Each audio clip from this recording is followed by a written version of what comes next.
Hello students, welcome back all of you. एक बार फिर से आप सबका बहुत बहुत स्वागत है हमारे ऑनलाइन प्लेटफॉर्म पे। जी हाँ, सब लोगों का बहुत बहुत स्वागत है बेटा। सबको नमस्कार, सबको गुड इवनिंग, सबको राम।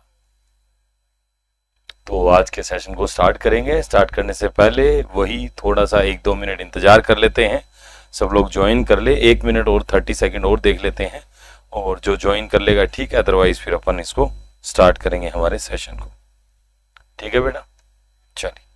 तो यहाँ पर हम लोग, जैसा कि आपको पता है, कंप्यूटर का अपन यहाँ पर एमसीक्यू सेशन कर रहे हैं और जूनियर अकाउंटेंट के लिए कर रहे हैं।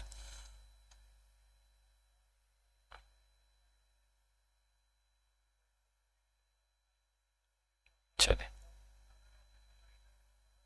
आ जाएंगे, धीरे धीरे आ जाएंगे सब लोग। तो बेटा अभी तक आपको कोई समस्या, इसके अंदर अगर कोई दिक्कत आ रही है तो फटाफट से कमेंट वगैरह करके पूछ सकते हो। Very good evening. जो भी लोग कमेंट कर गए हैं एक बार फटाफट से कमेंट करो बेटा। जो भी लोग कनेक्ट हो गए हैं वो कमेंट करो बेटा, ताकि पता तो चले कौन कौन कनेक्टेड है यहाँ पर, है ना। चलिए, बहुत बढ़िया, आगे हो, अच्छी बात है। चलिए, कोई बात नहीं, स्टार्ट करते हैं। लाइक नहीं किया आपने, लाइक नहीं किया, वीडियो को लाइक नहीं किया है, क्यों क्यों क्यों क्यों ऐसा क्यों है? ऐसा क्यों है भाई? लाइक क्यों नहीं करते हो? लाइक करो यार बेटा, ऐसे क्या करते हो बताओ। हाँ, ये चीजें छोटी छोटी चीजें हैं, तो इनको आपको रोज रोज नहीं बताना पड़े, आप बिना कहे जो है ये सब कर लिया करो। डायरेक्ट लाइक जो है वो इसको कर दिया करो। सर पेन नहीं। चलिए, तो स्टार्ट करते हैं यहाँ पर हमारे सेशन को। तो पहला क्वेश्चन जो है वो मैं आपकी स्क्रीन के ऊपर लेके आ रहा हूं। तो पहला क्वेश्चन आपकी स्क्रीन पे ये रहा है, फटाफट से देखिए बेटा। निम्नलिखित प्रोग्राम जिसके कारण कंप्यूटर वांछित तरीके से कार्य करते हैं कहलाता है। अगर किसी क्वेश्चन में ये बी है बेटा, ऊपर वाला बी है, नीचे सी है, बस ये ऐसे ही कंसीडर करना है सब क्वेश्चन में, ठीक है। तो अब इनमें से कौन सा वाला जो है वो यहाँ पर आएगा, ये आपको यहाँ पर देखना है बेटा। मुझे ये बताइए, इनमें से कौन सा वाला जो है वो हमारा यहाँ पर करेक्ट होगा। भाई प्रोग्राम, निम्नलिखित प्रोग्राम जिसके कारण कंप्यूटर वांछित तरीके से कार्य करता है, मतलब एक प्रोग्राम होता है। प्रोग्राम कोड बोलते हैं, सॉफ्टवेयर बोलते हैं, इंस्ट्रक्शन, या फिर इसमें से कोई नहीं। बताइए क्या आएगा। देखिए यहां पर अगर मैं बात करूं तो इसमें बेटा ऑप्शन नंबर हमारा बी आएगा, ये वाला सॉफ्टवेयर। देखिए जो प्रोग्राम होता है उस प्रोग्राम को क्या कहा जाता है? उसको कहा जाता है सॉफ्टवेयर। क्या कहा जाता है बेटा? सॉफ्टवेयर। अगला क्वेश्चन देखते हैं, इसमें क्या है। अगला क्वेश्चन है, all the arithmetic and logical operations in a computer and are done by. देखिए कंप्यूटर के अंदर जितने भी लॉजिकल ऑपरेशन होते हैं या फिर तार्किक क्रियाएं, अंकगणितीय तार्किक, ठीक है, अर्थमेटिक और लॉजिकल ऑपरेशंस जो होते हैं उनको कौन परफॉर्म करता है? बिल्कुल सही बात है, बिल्कुल सही है। हाँ जी, बिल्कुल सही है। जो भी लोग आंसर दे रहे हैं बहुत बढ़िया बेटा। हाँ, सभी लोग आंसर दो, सभी लोग, सब लोगों के नो, जितने भी लोग कनेक्टेड हैं उन सब का नाम आना चाहिए कमेंट सेक्शन में, ताकि सबका पता चले कि आप आंसर दे रहे हो और आपको समझ में आ रहा है। सो यहां पर जो ऑप्शन मेरा होगा बेटा वो होगा ALU। देखिए रजिस्टर एक प्रकार की मेमोरी होती है जो डेटा को टेम्परेरी क्या करती है? स्टोर करती है, होल्ड करती है। और आपका जो CU होता है ये कंट्रोल यूनिट होता है, ये क्या करता है? डेटा के फ्लो को कंट्रोल करता है। और ALU जो है ये अर्थमेटिक एंड लॉजिक यूनिट होती है, जिसको हम लोग यहाँ पर एक तरीके से ये जितने भी अर्थमेटिक और लॉजिकल कैलकुलेशन वो सारी की सारी ये करता है। अगला देखते हैं यहाँ पर क्या है। एक हार्डवेयर डिवाइस जो डेटा को अर्थपूर्ण इंफॉर्मेशन में परिवर्तित करता है, मतलब एक हार्डवेयर डिवाइस है इनमें से, जैसे प्रोजेक्टर है, इनपुट डिवाइस है, आउटपुट डिवाइस है, प्रोग्राम है, प्रोसेसर है, हार्डवेयर है। वो क्या है? हार्डवेयर है। तो वो क्या करता है? इनपुट को, देखिए डेटा जो है उसको इंफॉर्मेशन में कन्वर्ट करता है। अच्छा, डेटा को इंफॉर्मेशन में कन्वर्ट करता है, कौन करता है? ऑप्शन नंबर बताइए, ऑप्शन नंबर डी, ठीक है, प्रोसेसर। ई प्रोसेसर। अच्छा, डी भी है और ई भी है, दोनों है। और बताइए बेटा क्या आएगा इसमें, यहां पर कौन सा आंसर आएगा? देखिए बिल्कुल सही है, इसमें ऑप्शन नंबर जो यहां पर है ना बेटा वो ई आएगा। ऑप्शन नंबर ई जो है वो यहां पर करेक्ट होगा, क्योंकि जो प्रोसेसर होता है वो क्या करता है? हमारे कंप्यूटर के अंदर सारी की सारी एक प्रकार से प्रोसेसिंग का काम करता है, हमारे इनपुट डेटा को जो है अर्थपूर्ण जानकारी में बदलता है। और प्रोसेसर जो होता है वो एक हार्डवेयर होता है, CPU इसी को ही बोला जाता है। अगला देखिए यहां पर क्या है। A microprocessor with 8-bit word length can process bits data simultaneously। बताइए कौन सा आएगा? भाई 8 बिट का एक प्रकार का लेंथ है, एक बिट का क्या है, वर्ड है। एक माइक्रो प्रोसेसर जो 8 बिट जो वर्ड है लेंथ जो है उसको प्रोसेस कर सकता है। तो वो प्रोसेसर आपका जो है वो कितने बिट का होगा, बताइए बताइए बताइए, यहां पर क्या होगा एक प्रकार से। देखिए यहां पर ऑप्शन नंबर ये किसी ने नहीं दिया, क्या हुआ, इतना मुश्किल आंसर है क्या? देखो बेटा, जब वो एक बात देखिए, processor with 8 bit word length है, तो 8 बिट वर्ड लेंथ है तो वो एक बार में 8 बिट डेटा ही कर पाएगा। भाई ये देखिए प्रोसेसर जो है वो 8 बिट की वर्ड लेंथ उसके अंदर आ सकती है, 8 बिट की आ सकती है। तो जब 8 बिट की आ सकती है तो वो आपका प्रोसेसर जो है वो एक साथ 8 बिट के डेटा को प्रोसेस कर सकता है। सो ऑप्शन नंबर यहां पर मेरे पास कौन सा आएगा, बी आएगा बेटा, बी नहीं सॉरी सी, यस सी। अगला देखो, the integrated circuit connected to every major part of the computer is called as, बताइए भाई कंप्यूटर एक इंटीग्रेटेड सर्किट होता है जिससे हर एक मेजर पार्ट, कंप्यूटर का हर एक महत्वपूर्ण भाग जो होता है वो उससे जुड़ा हुआ होता है, तो वो क्या कहलाता है? क्या उसको मदरबोर्ड कहते हैं, या उसको सीपीयू कहते हैं, या उसको रोम कहते हैं, या उसको मॉनिटर कहते हैं? बताइए क्या आएगा इसमें, बताइए। ए कह रहे हैं, ठीक है बेटा, बहुत बढ़िया बहुत बढ़िया है, हाँ बिल्कुल सही है। इसमें ऑप्शन नंबर यहां पर ए जो है वो मेरे पास यहां पर कनेक्ट होगा, वो यहां पर मेरा क्या होगा, करेक्ट होगा, ठीक है। हाँ हेलो,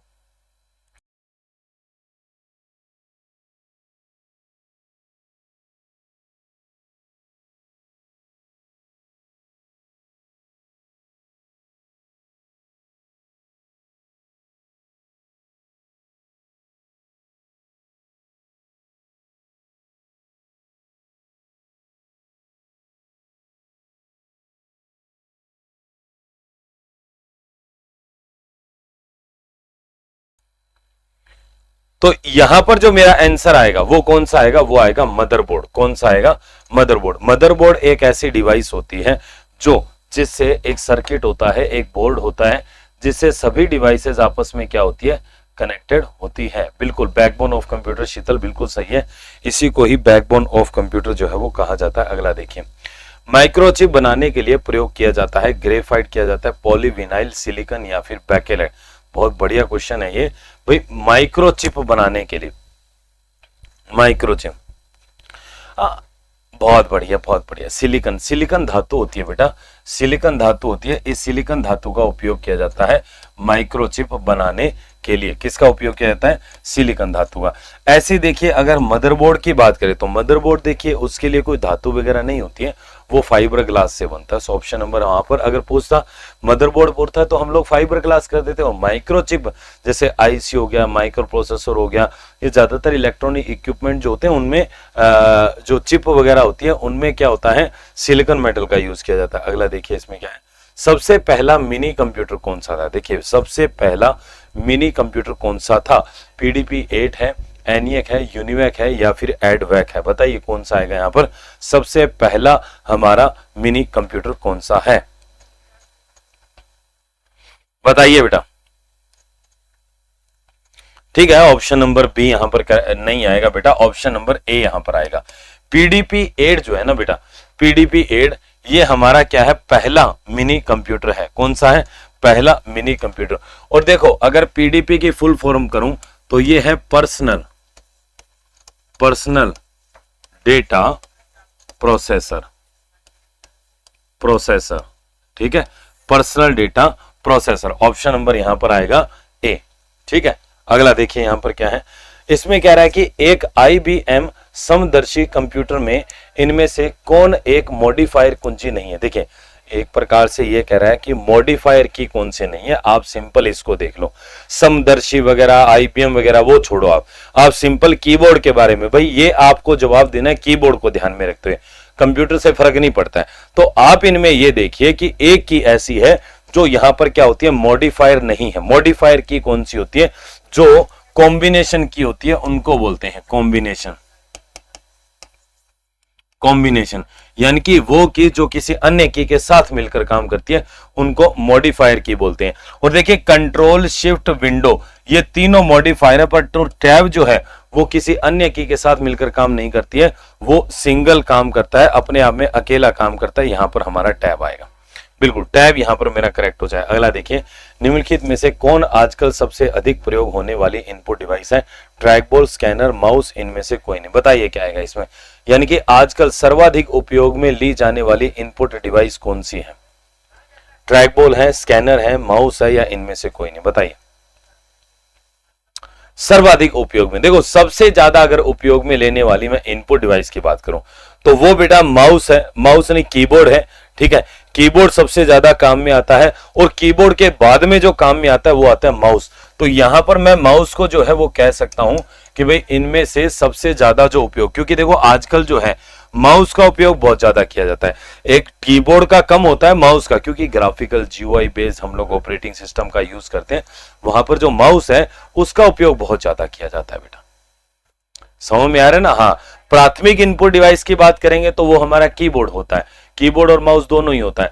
और अगर अपन बात करें यहां पर जैसे कि प्राथमिक आउटपुट डिवाइस की, तो वो कंप्यूटर स्क्रीन आ जाएगा, सिंपल। अगला देखिए इसमें क्या है, speech synthesiser. Speech synthesiser is a part of, वाणी संश्लेषक का एक प्रकार है, ऑटोमेटिक लॉजिक यूनिट का एक प्रकार है, ये आउटपुट यूनिट का, कंट्रोल यूनिट या मेमोरी डिवाइस का।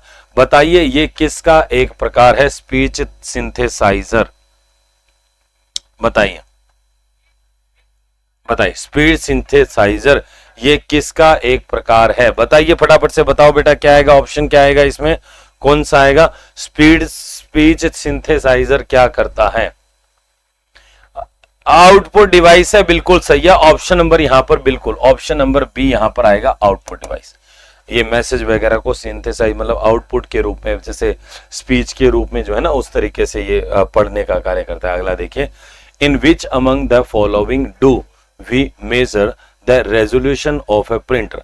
देखिए प्रिंटर जो है, प्रिंटर की अगर हम बात करें कि क्वालिटी को जो है ना, क्वालिटी को जो है उसकी क्वालिटी अच्छी है या बुरी है, उस क्वालिटी को चेक करने के लिए किसका उपयोग किया जाता है? क्या यहां पर इंचेस का यूज किया जाता है, या डीपीआई का यूज किया जाता है, या फिर हर्ट्ज होता है, या फिर एमबी होता है? इनमें से कौन ऐसा है जिसका उपयोग किया जाता है प्रिंटर की क्वालिटी को मापने के लिए? बताइए क्या आएगा बेटा इसमें। तो यहां पर प्रिंटर की quality DPI is the correct answer, बिल्कुल सही है। जो भी लोग डीपीआई कह रहे हैं बिल्कुल सही है। और इसका मतलब क्या होता है? इसका मतलब होता है डॉट्स पर इंच।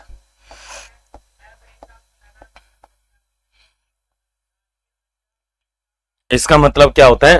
डॉट्स पर इंच। ऑप्शन नंबर यहां पर बी आएगा। हाँ, अगला देखते हैं यहां पर क्या, एक डिवाइस को डेटा और इंस्ट्रक्शन लोकेट करने और उन्हें सीपीयू को उपलब्ध कराने में लगा समय कहलाता है। मतलब ये जो समय है ये क्या कहलाता है? मतलब क्या है, जैसे आपकी मेमोरी के अंदर कोई डेटा पड़ा है, उस डेटा तक पहुंचने के बाद में उस डेटा को रीड और राइट करने में, या मैं कहूं कि उस तक पहुंच के रीड करने में जो टोटल समय लगता है, जो कुल समय लगता है, वो समय क्या कहलाता है? ये आपसे पूछा है। बताइए क्या आएगा यहां पर, बताइए क्या आएगा यहां पर, बताइए। Clock speed, processing time, CPU speed, access time, बताइए क्या कहलाएगा? देखो यहां पर अगर मैं बात करूं इसके अंदर, हाँ इसमें इसको कहते हैं एक्सेस टाइम। क्या कहते हैं? Access time. जिन्होंने भी डी ऑप्शन दिया है उनका बिल्कुल करेक्ट है, एक्सेस टाइम। प्रोसेसिंग टाइम नहीं होता बेटा। जैसे कोई भी मेमोरी है, मेमोरी बहुत बड़ी होती है, उसमें डेटा रखा, उस डेटा को पहले ढूंढने के बाद में उस डेटा को रीड करना, तो ये दोनों मिलाकर जो टाइम होता है ना, यही हमारा क्या होता है? एक्सेस टाइम होता है। ऑप्शन नंबर यहाँ पर डी आएगा। अगला देखिए, non volatile memory is a type of computer memory that can retain stored information even when the computer is, बताइए क्या होगा? नॉन वोलेटाइल मेमोरी एक ऐसी प्रकार की मेमोरी है जो कंप्यूटर के डेटा को स्टोर, जानकारी को बरकरार रखती है, चाहे कुछ भी हो जाए। मतलब क्या हो जाए, मतलब क्या होने के बाद भी उसमें जो डेटा है वो स्टोर रहता है, वो डेटा जो है वो सेव रहता है। नॉट प्रोसेस्ड इंटरमीडिएटली, जो क्या लिखा है ये, इंटरमीडिएटली पावर्ड या फिर नॉट पावर्ड, मतलब कंप्यूटर अगर एक ऐसे अवस्था में होगा तो भी उसमें डेटा जो है वो स्टोर रहेगा। हाँ ठीक है, ये फालतू की चीज दे रखी है।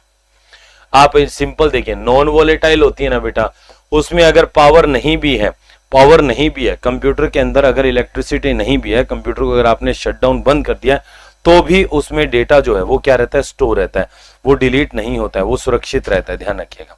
ठीक है, अगला देखते हैं इसमें क्या है।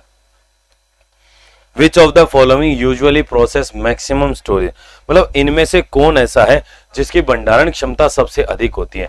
ठीक है, तो ये मत देखिए आप, इसमें आगे थोड़ा सा ऐसे ही है, डीवीडी है ना, या फिर hard disk, flash drive, floppy disk. इनमें से देखिए, वैसे कोई भी डिवाइस हो सकती है सबसे ज्यादा वाली, बट इन ऑप्शंस में से आपको वो ऑप्शन देखना है जिसकी स्टोरेज कैपेसिटी सबसे अधिक होती है। बताइए,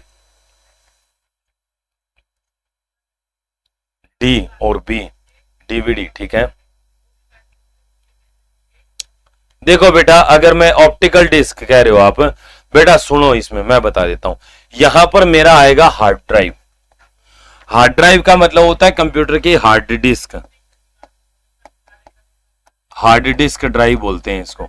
क्या बोलते हैं? Hard disk drive, hard disk drive. अच्छा, डीवीडी जो होता है ये क्या करता है? Digital versatile disc. इसकी जो स्टोरेज कैपेसिटी होती है 4.7 जीबी से लेकर और 17 जीबी तक होती है। ठीक है, फ्लैश ड्राइव की अगर मैं बात करूंगा तो ये बेटा पेन ड्राइव है, और पेन ड्राइव आप देख लो मैक्सिमम कितने जीबी तक की मिलती है। फ्लॉपी ड्राइव ये बेटा 1.44 MB जो है, ये इसकी एक प्रकार से स्टोरेज कैपेसिटी होती है।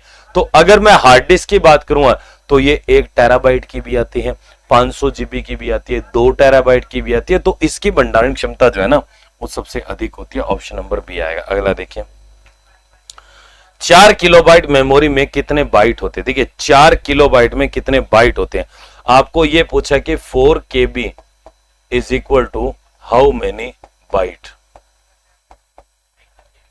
हाउ मेनी बाइट, बताइए क्या आएगा? 512, 2048, 4096 या फिर 1024, बताइए क्या आएगा इसमें? 4096, बिल्कुल सही है, बिल्कुल सही है, बिल्कुल सही है। देखो, अगर आप एक बात करें कि भाई 1 KB में कितना होता है, 1 KB में होता है 1024 बाइट।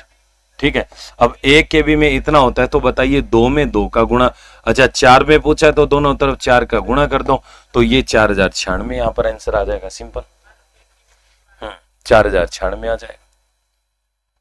हाँ बिल्कुल, देखो बिल्कुल सिंपल टाइप का क्वेश्चन था ये। बताइए, an requirement for booting a computer, इनमें से क्या ऐसा है जो बूटिंग के लिए इनमें से किसकी आवश्यकता होती है?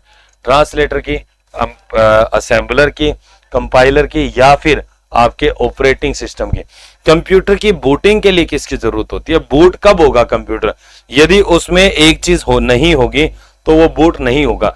आपको बताना है। ऑप्शन नंबर डी कह रहे सब लोग, डी कह रहे हैं, और डी बिल्कुल करेक्ट आंसर है बेटा, डी बिल्कुल करेक्ट है। देखो, कंप्यूटर के अंदर ना ऑपरेटिंग सिस्टम होता है।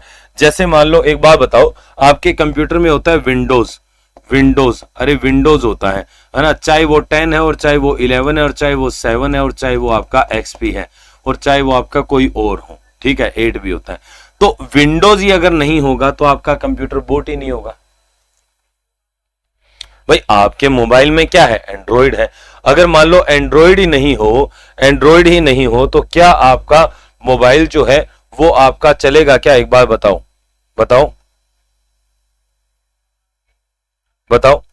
अगर आपके मोबाइल में एंड्रॉइड ही नहीं हो तो वो चलेगा? नहीं चलेगा। तो वो जो ऑपरेटिंग सिस्टम है उसका होना बहुत ज्यादा जरूरी होता है। अगला देखिए, इसमें क्या है, जब कंप्यूटर ऑन करते हैं तो बूट रूटीन यह टेस्ट करता है, क्या टेस्ट करता है? रैम टेस्ट करता है, डिस्क ड्राइव टेस्ट करता है, मेमोरी टेस्ट करता है, पावर ऑन सेल्फ टेस्ट करता है, इनमें से कोई नहीं। बताइए, जब कंप्यूटर को आप ऑन करते हो तो सबसे पहले क्या टेस्ट होता है? बताइए। सेल्फ टेस्ट होता है, ठीक है, और बताइए। पोस्ट, बिल्कुल, देखिए बिल्कुल सबका आंसर सही है। इसको बोलते हैं पावर ऑन सेल्फ टेस्ट। तो दो चीजें क्लियर हो गई हैं, एक तो इसकी फुल फॉर्म, दूसरा ये जो पोस्ट होता है ये करता क्या है? ये क्या करता है, जैसे कंप्यूटर चालू होगा, चालू होने के बाद में ये क्या करता है, सभी कंपोनेंट को चेक करता है। जितने भी ड्राइव है, जितने भी आपके पार्ट हैं, उन सबको चेक करता है कि वो प्रॉपर वर्क कर रहे हैं कि नहीं कर रहे हैं। कीबोर्ड, माउस, हार्ड डिस्क, जितने भी आपके कंप्यूटर से जुड़े वो सारे चेक होते हैं इस दौरान। तो यहाँ पर ऑप्शन नंबर डी। अगला देखिए, which is not the application software, इनमें से कौन सा ऐसा है जो एक एप्लीकेशन सॉफ्टवेयर नहीं है? Thumb drive, web browser, word processing program और एक स्प्रेडशीट। बताइए इनमें से कौन सा ऐसा है जो एक एप्लीकेशन सॉफ्टवेयर नहीं है? बताइए। डी, ए। देखो बेटा यहां पर ऑप्शन नंबर ए होगा, बी नहीं आएगा, ए आएगा। बेटा थंब ड्राइव जो होता है ना, ये एक हार्डवेयर है। पहली बात, ये क्या है? एक हार्डवेयर है। अरे हार्डवेयर है और बाकी तीनों क्या है? सॉफ्टवेयर है। चाहे वर्ड प्रोसेसिंग प्रोग्राम ले लीजिए, चाहे वर्ड वेब ब्राउजर ले लो, चाहे स्प्रेड लीजिए, तीनों क्या है? सॉफ्टवेयर है। अरे तीनों क्या है? सॉफ्टवेयर है। परंतु थंब ड्राइव, अरे थंब ड्राइव को पेन ड्राइव बोलते हैं। थंब ड्राइव को क्या बोलते हैं? पेन ड्राइव बोलते हैं। तो यहां पर जो मेरा आंसर आएगा वो आएगा यहां पर thumb drive. Thumb drive option number A. अगला देखिए इसमें क्या है। टेक्स्ट को टाइप करते समय जब सही मार्जिन का सामना करना पड़ता है तो इंसर्शन पॉइंटर ऑटोमेटिकली टेक्स्ट की शुरुआत में ले जाएगा। इस फ्रेम कहा जाता है। ये थोड़ा सा अजीब सा है, थोड़ी लैंग्वेज का थोड़ा सा इसमें चक्कर लग रहा है मुझे, पर कुल मिला के ये कह रहा है कि जैसे ये पेज का मार्जिन है, आप इस मार्जिन में ही एडजस्ट करना चाहते हो तो ऑटोमेटिकली इसको अगली लाइन में ले जाता है। कौन लेके जाता है? बताइए। ड्रॉप कैप लेके जाता है, वर्ड आर्ट है, वर्ड रैप है या क्लिप आर्ट है? बताइए। टेक्स्ट को देखिए, टेक्स्ट को उसकी चौड़ाई में, जैसे मान लीजिए कोई रो है, उस रो की अगर चौड़ाई में अगर मैं बात करूं व्यवस्थित करना है तो उसके लिए यहां पर जो यूज किया जाता है वो यहां पर आएगा बेटा अपना वर्ड रैप। ये वाला ऑप्शन आएगा सी। सी। इनको ए बी सी डी मत देखो, इनको ऐसे देखो ए बी सी डी। आप सी बोलोगे तो मैं यही समझूंगा, टेंशन मत लो। ठीक है, हाँ हाँ, यहां पर आएगा वर्ड रैप, वर्ड रैप आएगा। ठीक है, अगला देखिए इसमें क्या। निम्नलिखित में से कौन सा आईपी एड्रेस नहीं है? एक वैध आईपी एड्रेस नहीं है, वैलिड नहीं है, मतलब उसमें कुछ गड़बड़ है। भाई 4 आईपी एड्रेस दिया और ये चारों के चारों मैं बता दूं ये IPv4 है बेटा। ये किसके एग्जांपल है? IPv4 के। इनमें से कौन सा ऐसा है जो एक वैध आईपी एड्रेस नहीं है? बताइए कौन सा वाला नहीं है? क्या ए है, बी है, सी है या फिर डी है? बताइए कौन सा आएगा इसमें? नहीं नहीं नहीं नहीं नहीं नहीं नहीं नहीं नहीं, आपका आंसर यहां पर जो आ रहे हैं उनमें दिक्कत है। यहां पर ऑप्शन नंबर ए नहीं हो सकता बेटा, ये गलत है, ये गलत है। अच्छा गलत क्यों है ये भी मैं आपको जवाब देता हूं। देखो जो आईपी एड्रेस होता है ना बेटा, उस आईपी एड्रेस के अंदर क्या है, ऐसे 4 भाग होते हैं। एक भाग, फिर दशमलव, फिर दूसरा, फिर दशमलव, फिर तीसरा और फिर दशमलव और फिर ये चौथा। ये 4 पार्ट होते हैं और ये जो चारों पार्ट है बेटा, इनका जो वैल्यू है ये आपकी हो सकती है 0 से लेके 255 तक। इसके बीच में कुछ भी हो सकती है। जैसे देखो 10-10 एच चलेगा, ये भी चलेगा, ये भी। बट यहां पर आप अगर गौर से देखें तो इसने 256 दे दिया। अरे 256 जो है वो हो ही नहीं सकता। मैक्सिमम वैल्यू की अगर मैं बात करूं, बड़ी से बड़ी अगर मैं वैल्यू की बात करूं तो वो 255 हो सकती है ना। अच्छा टोटल वैल्यू अगर आप देखो 255 और 0, टोटल 256 ही है, पर 256 खुद नहीं आ सकता, खुद नहीं आ सकता। भाई वैल्यू तो आपकी टोटल 256 ही होगी, पर यहां पर अगर मैं बात करूं 256 की तो वो नहीं आ सकता। यहां पर मैक्सिमम वैल्यू जो हमारा आईपी एड्रेस है उसके अंदर 255 हो सकती है, इससे ऊपर नहीं जा सकती। ठीक है, अगला देखिए इसमें क्या है। A firewall is, firewall क्या है? An established network performance references point and network security system designed to isolate a private network from a public network. A virus that infects macros.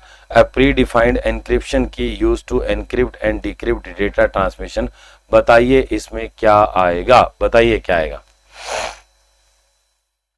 बताइए क्या आएगा? इसमें क्या आएगा? यहां पर ये क्या करता है? फायरवॉल क्या करता है? बताइए, बताओ फायरवॉल क्या करेगा?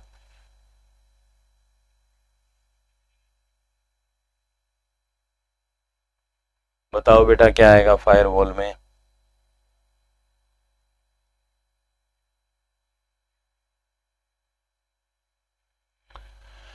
चलो बता तो रहे हो आप, सिक्योरिटी, सिक्योरिटी ठीक है, हाँ बिल्कुल।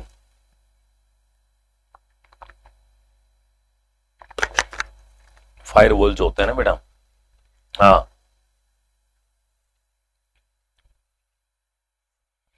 बिल्कुल दिनेश, बिल्कुल ले लेंगे बेटा बिल्कुल, पर वो क्या है, नाम लेने में क्वेश्चन कम हो जाएंगे फिर। हाँ बिल्कुल कम हो जाएंगे, पर चलिए कोई बात नहीं। देखो फायरवॉल जो होता है ना, फायरवॉल ये बेसिकली क्या करता है,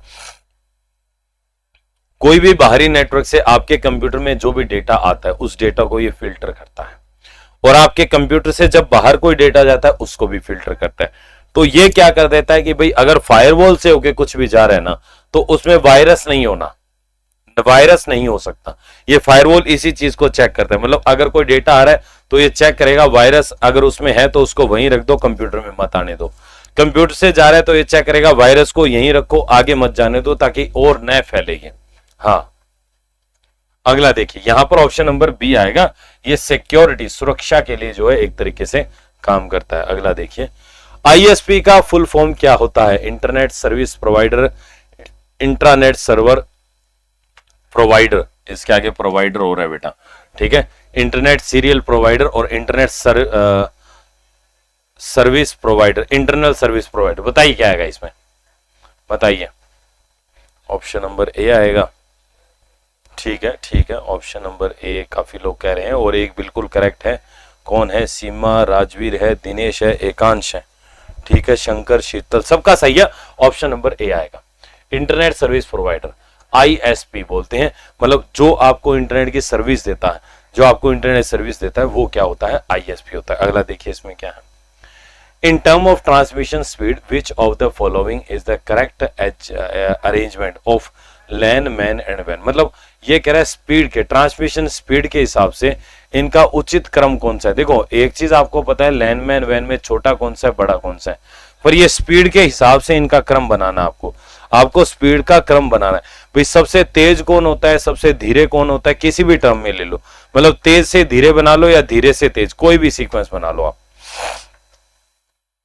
ऑप्शन नंबर बी कह रहे हो, ठीक है बी कह रहे हो, और डी भी आया है, एकांश का डी आया है और बी आया है, और एक रवि का सी आया है, बाकी सबका बी है। देखो बेटा यहां पर ऑप्शन नंबर मेरा जो है वो डी करेक्ट होगा, डी करेक्ट होगा, डी करेक्ट होगा। लैन, मैन, वैन नहीं आएगा, लैन, मैन, वैन, अब देखो इसके हिसाब से लैन की स्पीड सबसे कम, फिर ज्यादा, जबकि ऐसा नहीं होता है। जो लैन होता है ना, लैन छोटा नेटवर्क होता है, उसमें जनरली कंप्यूटर तार से जुड़े होते हैं, उसकी स्पीड सबसे ज्यादा होती है, ध्यान रखें। देखो ये सबसे ज्यादा, इससे कम, या मैं कह सकता हूं वैन की सबसे कम, फिर ज्यादा और फिर ज्यादा। ऑप्शन नंबर यहां पर डी आएगा, ऑप्शन नंबर यहां पर कौन सा आएगा, डी आएगा, ठीक है। अगला देखिए, निम्न में से कौन सा वेब ब्राउजर नहीं है, गूगल, फायरफॉक्स, माइक्रोसॉफ्ट एज या नेटस्केप नेविगेटर। इनमें से एक ऐसा है जो वेब ब्राउजर नहीं है। वेब ब्राउजर जानते हो, वेब ब्राउजर जानते हो, जो इंटरनेट पर वेबसाइट वगैरह देखने के काम आता है, कौन सा, सी, डी और सी, ठीक है। और बताइए बेटा, और बताइए कौन सा आएगा। देखो बेटा इसमें सुनो, इसमें जो है, इसमें ऑप्शन नंबर ए आएगा, लोकेश बिल्कुल सही है और शंकर का सही है, बाकी सबका गलत है। हाँ गूगल जो है वो एक सर्च इंजन है, बिल्कुल मनोहर सही कह रहे हो, सही कह रहे हो। यहां पर ऑप्शन नंबर ए जो है ये करेक्ट होगा, क्योंकि ये क्या है, सर्च इंजन है। अरे ये क्या है, सर्च इंजन है, ये क्या है, सर्च इंजन है। और अगर गूगल ऐसे होता ना, अगर ये ऐसे लिखा होता है गूगल क्रोम, अगर ये गूगल क्रोम, तो फिर ये क्या हो जाता है, वेब ब्राउजर होता। हाँ गूगल क्रोम है ना, ये तो वेब ब्राउजर होता है, पर अकेला गूगल क्या है, वो एक सर्च इंजन है। हाँ वो एक सर्च इंजन है। अगला देखो इसमें क्या है, निम्नलिखित में से कौन सा एक सर्च इंजन नहीं है। अब देखो उल्टा पूछ लिया, कौन सा सर्च इंजन नहीं है, बताइए बताइए, गूगल, अल्टा विस्टा, या फिर साइंस, या फिर ऑरकुट, बताइए। अब एक बात बताओ, साइंस क्या है, साइंस कोई सर्च इंजन है क्या। अरे नाम से ही देख लो ना, सर्किट कहाँ है, सर्किट तो है नहीं, ऑरकुट है भाई। हाँ साइंस आएगा इसमें, इसमें साइंस आएगा बेटा, इसमें कौन सा आएगा, साइंस, हाँ साइंस।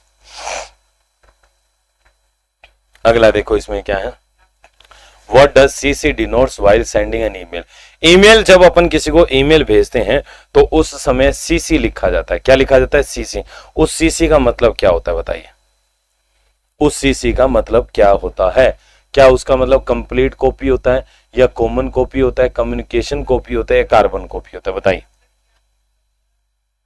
बताइए, यहां पर क्या आएगा? डी डी डी, बिल्कुल। देखिए ये दो होते हैं, है ना, एक तो सीसी होता है, एक सीसी होता है, और सीसी का मतलब कार्बन कॉपी, और एक बी सीसी होता है। इसका मतलब क्या होता है? Blind carbon copy.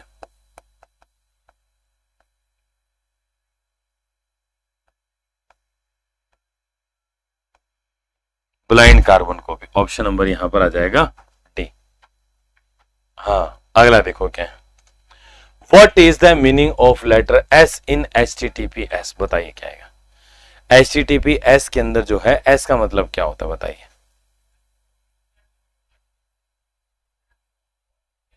नहीं नहीं नहीं, वो अलग चीज होती है। अवांछनीय मेल, उसको स्पैम में रखते हैं बेटा, मनोहर। ठीक है, ये कह रहा है HTTPS में S का क्या मतलब होता है? स्केल होता है, सेव होता है, सॉफ्टवेयर होता है, या फिर सिक्योर होता है? बताइए। HTTPS कई वेबसाइट जब आप ओपन करें तो उनमें आजकल ज्यादातर में S मिलता है, बट कुछ में S नहीं होता है। तो S का मतलब होता है सिक्योर। ये क्या होता है? सिक्योर। मतलब वो जो वेबसाइट आपकी है वो क्या है? सुरक्षित है, आप आसानी से उसके ऊपर काम कर सकते हो, उस पर जा सकते हो, मतलब उस वेबसाइट से आपको खतरा नहीं है एक प्रकार से। ऑप्शन नंबर डी आएगा। अगला देखिए, the shutdown window you need to select option from the start menu and then select shutdown. बताइए, विंडोज को शटडाउन करने के लिए आपको स्टार्ट मेन्यू से विकल्प का चयन करना होगा और फिर शटडाउन का चयन करना होता। बताइए इसमें क्या आएगा? मतलब शटडाउन करने का विकल्प कहां होता है? कुल मिला के ये पूछा है। स्टार्ट मेन्यू जब आप ओपन करोगे ना, स्टार्ट मेन्यू में अकाउंट में जाना है, सेटिंग में, पावर, या फिर कंट्रोल पैनल। अरे सिंपल सी बात है यार, पावर में जाना है। मैं आपको दिखा देता हूं, जैसे इसमें, चलिए नहीं बाद में दिखाऊंगा क्योंकि पीछे व्हाट्सएप खुला हुआ है, तुम नंबर देख लोगे फिर मेरा। हाँ, बाद में दिखा दूंगा मैं। पावर के ऑप्शन के अंदर शटडाउन, स्लीप, ऐसे रीस्टार्ट, लॉग ऑफ वगैरह के बटन रहते हैं उसमें। हाँ,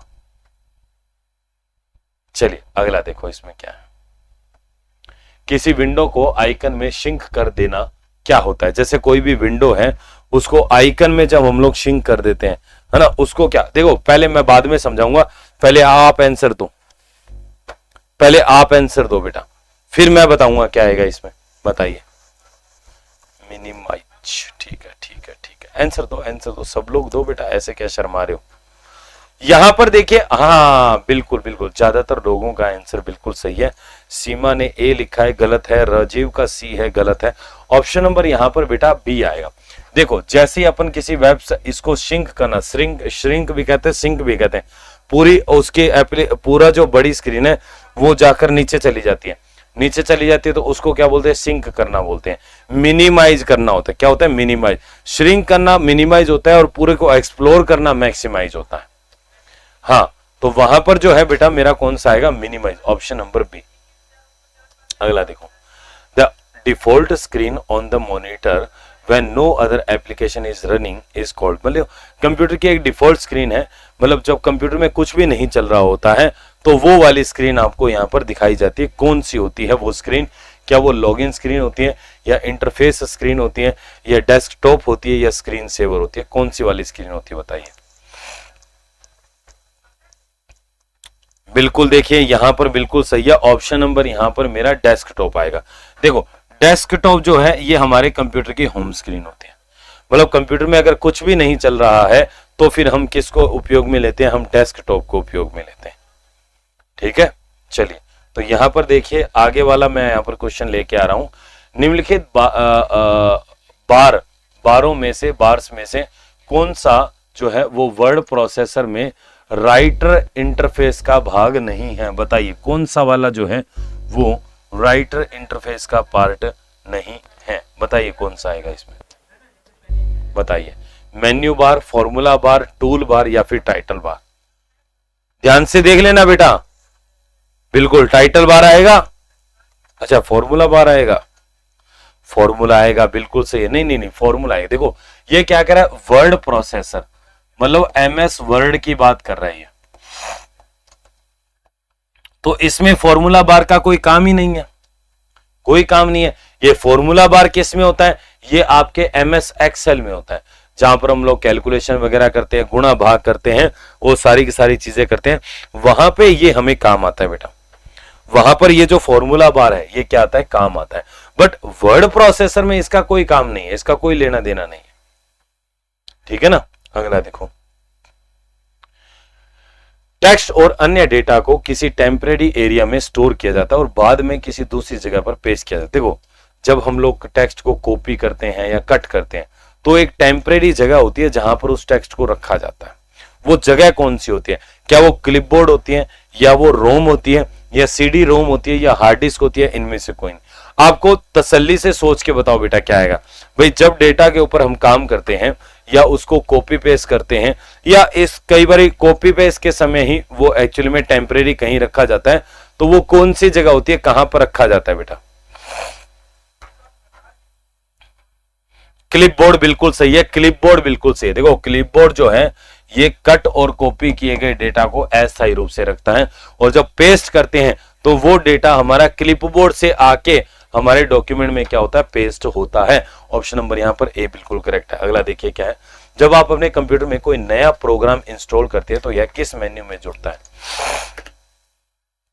बताइए।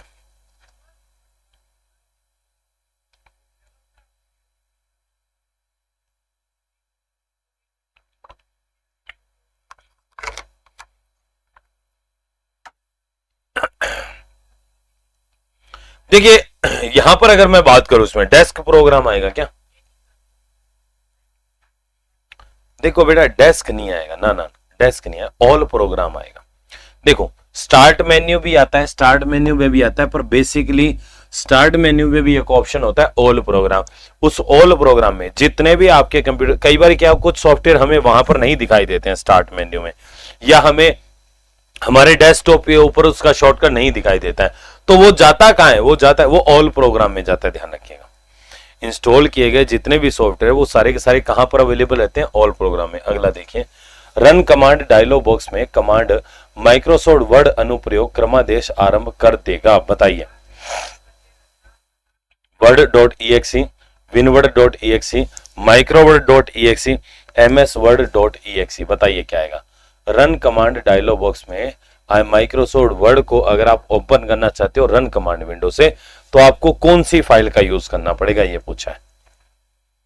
कौन सी फाइल है, देखो यहां पर अगर मैं फाइल की बात करूं, वर्ड है विनवर्ड, विनवर्ड आएगा बेटा, ऑप्शन नंबर बी आएगा। नहीं नहीं नहीं नहीं, ऑप्शन नंबर विंडो नहीं आएगा, इसमें बी आएगा बेटा, बी।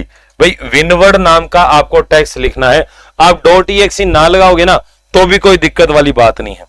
आप .exe अगर नहीं भी लगाएंगे तो भी कोई दिक्कत नहीं है, आपकी एमएस वर्ड जो है वो ओपन हो जाएगा, है ना। और अगर .exe लगाओगे तो भी ठीक है, विनवर्ड भी काम करता है, winword.exe भी काम करता है। अगला, किसी वाक्य में शब्दों के बीच रिक्त स्थान को छोड़ते हुए केवल शब्दों को रेखांकित करने के लिए आप माइक्रोसॉफ्ट वर्ड में दबा सकते हैं। मतलब शब्दों को अगर रेखांकित करना है, मतलब एक तो होता है कि बीच में रिक्त स्थान है, स्पेस है, वो भी रेखांकित हो रहा है, वो भी एक प्रकार से क्या होता है। नहीं नहीं, यू से तो बेटा कंट्रोल, नहीं नहीं नहीं, गलत जवाब दे रहे हो, यू नहीं आएगा इसमें, यू नहीं आएगा।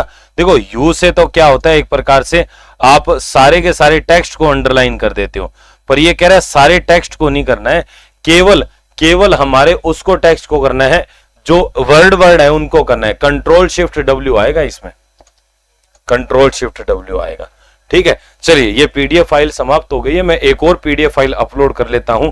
तो एक बार के लिए मैं कैमरा थोड़ा सा बेटा हाइड कर रहा हूं ताकि आप जो है मेरी जो व्हाट्सएप वगैरह ओपन है वो नहीं देख पाए, है ना। तो मैं अभी बेटा बस 1 सेकंड के अंदर जो है मैं फाइल को डाउनलोड कर लेता हूं। डाउनलोड करने के बाद में फिर आपको जो है यहां पर हम लोग आगे का पोर्शन कंटिन्यू करते हैं, ठीक है। चलिए, बहुत बढ़िया, चलिए आई एम बैक, वापिस आ गए हैं। तो अब यहां पर देखते हैं अपन, इसमें अगली फाइल को मैं थोड़ा सा ऐड कर लेता हूं कि इंपोर्ट फाइल, यहां पर आएगा,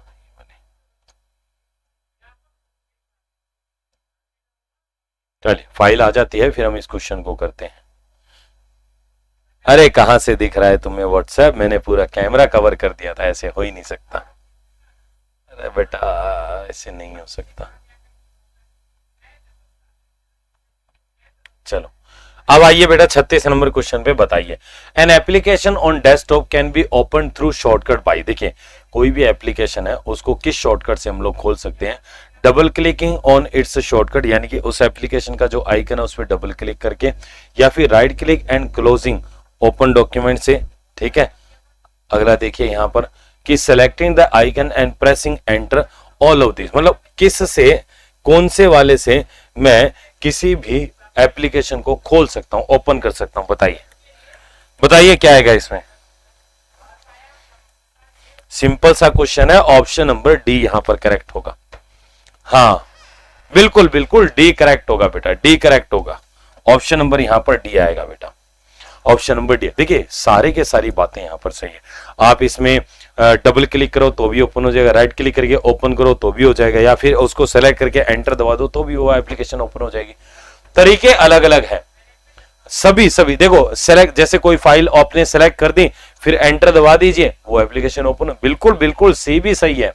अगला देखिए, माइक्रोसॉफ्ट वर्ड के संदर्भ में मैक्रो का क्या अर्थ है, बताइए। माइक्रोसॉफ्ट वर्ड के संदर्भ में मैक्रो क्या होता है, मैक्रोस क्या होता है बताइए। मैक्रो, मैक्रो स्वचालित रूप से ईमेल भेजने का इस्तेमाल करने जाने वाली एक कमांड है। मैक्रो कमांड स्वचालित रूप से समान सामग्री के साथ कई डॉक्यूमेंट बनाती है। मैक्रो कमांड और निर्देशों की एक श्रृंखला है जिसे आप किसी कार्य को स्वचालित रूप से पूरा करने के लिए एकल कमांड के रूप में एक साथ ले सकते हैं। और मैक्रो कमांड विभिन्न सामग्रियों के साथ कई मेल बनाने के लिए मदद में ली जाती है या मदद करती है। कौन सा आएगा? मैक्रो क्या होता है? मैक्रो देखो बाकी जो चीजें लिखी है ना बेटा, वो ईमेल से संबंधित जो यहां पर चीजें लिखी है एमएस वर्ड में, तो ईमेल से रिलेटेड जो काम होता है वो बेटा मेल मर्ज काम आता है। उसमें मेलिंग टैब होता है एक, और उस मेलिंग टैब के अंदर एक होता है मेल मर्ज, मेल मर्ज, ठीक है, वो काम में आता है। अब यहां पर हमें मेल वगैरह का नहीं है, यहां पर हमें option number D sorry C आएगा इसमें, ऑप्शन नंबर सी। मैक्रो क्या होता है? जैसे कमांड्स को रिकॉर्ड कर सकते हैं इसमें, ठीक है, मल्टीपल कमांड, कमांड की एक श्रृंखला को आप उसमें रिकॉर्ड कर सकते हो डायरेक्ट, हम फिर उसको ऑटोमेटिकली अप्लाई कर सकते हैं। Macros, macros alt plus F8 करके इसका शॉर्टकट होता है, और ये हमारे व्यू टैब के अंदर बिल्कुल लास्ट के अंदर ऑप्शन होता है। मैंने कराया था वहां, थोड़ा सा बताया था इसके बारे में। माइक्रोसॉफ्ट वर्ड में होम टैब के तहत फ़ॉन्ट सुविधा में उपलब्ध सबसे बड़ा फ़ॉन्ट आकार क्या है? देखिए अब एक तरीके से देखिए मैं दोनों ही ऑप्शन में दे रखा है, मिनिमम भी कौन सा है और मैक्सिमम भी कौन सा है। भाई फ़ॉन्ट का जो साइज है, फ़ॉन्ट का साइज किसमें? एमएस वर्ड में। एमएस वर्ड में फ़ॉन्ट का जो साइज है वो क्या होता है? मिनिमम और मैक्सिमम दोनों बता दो यहाँ पर क्या है।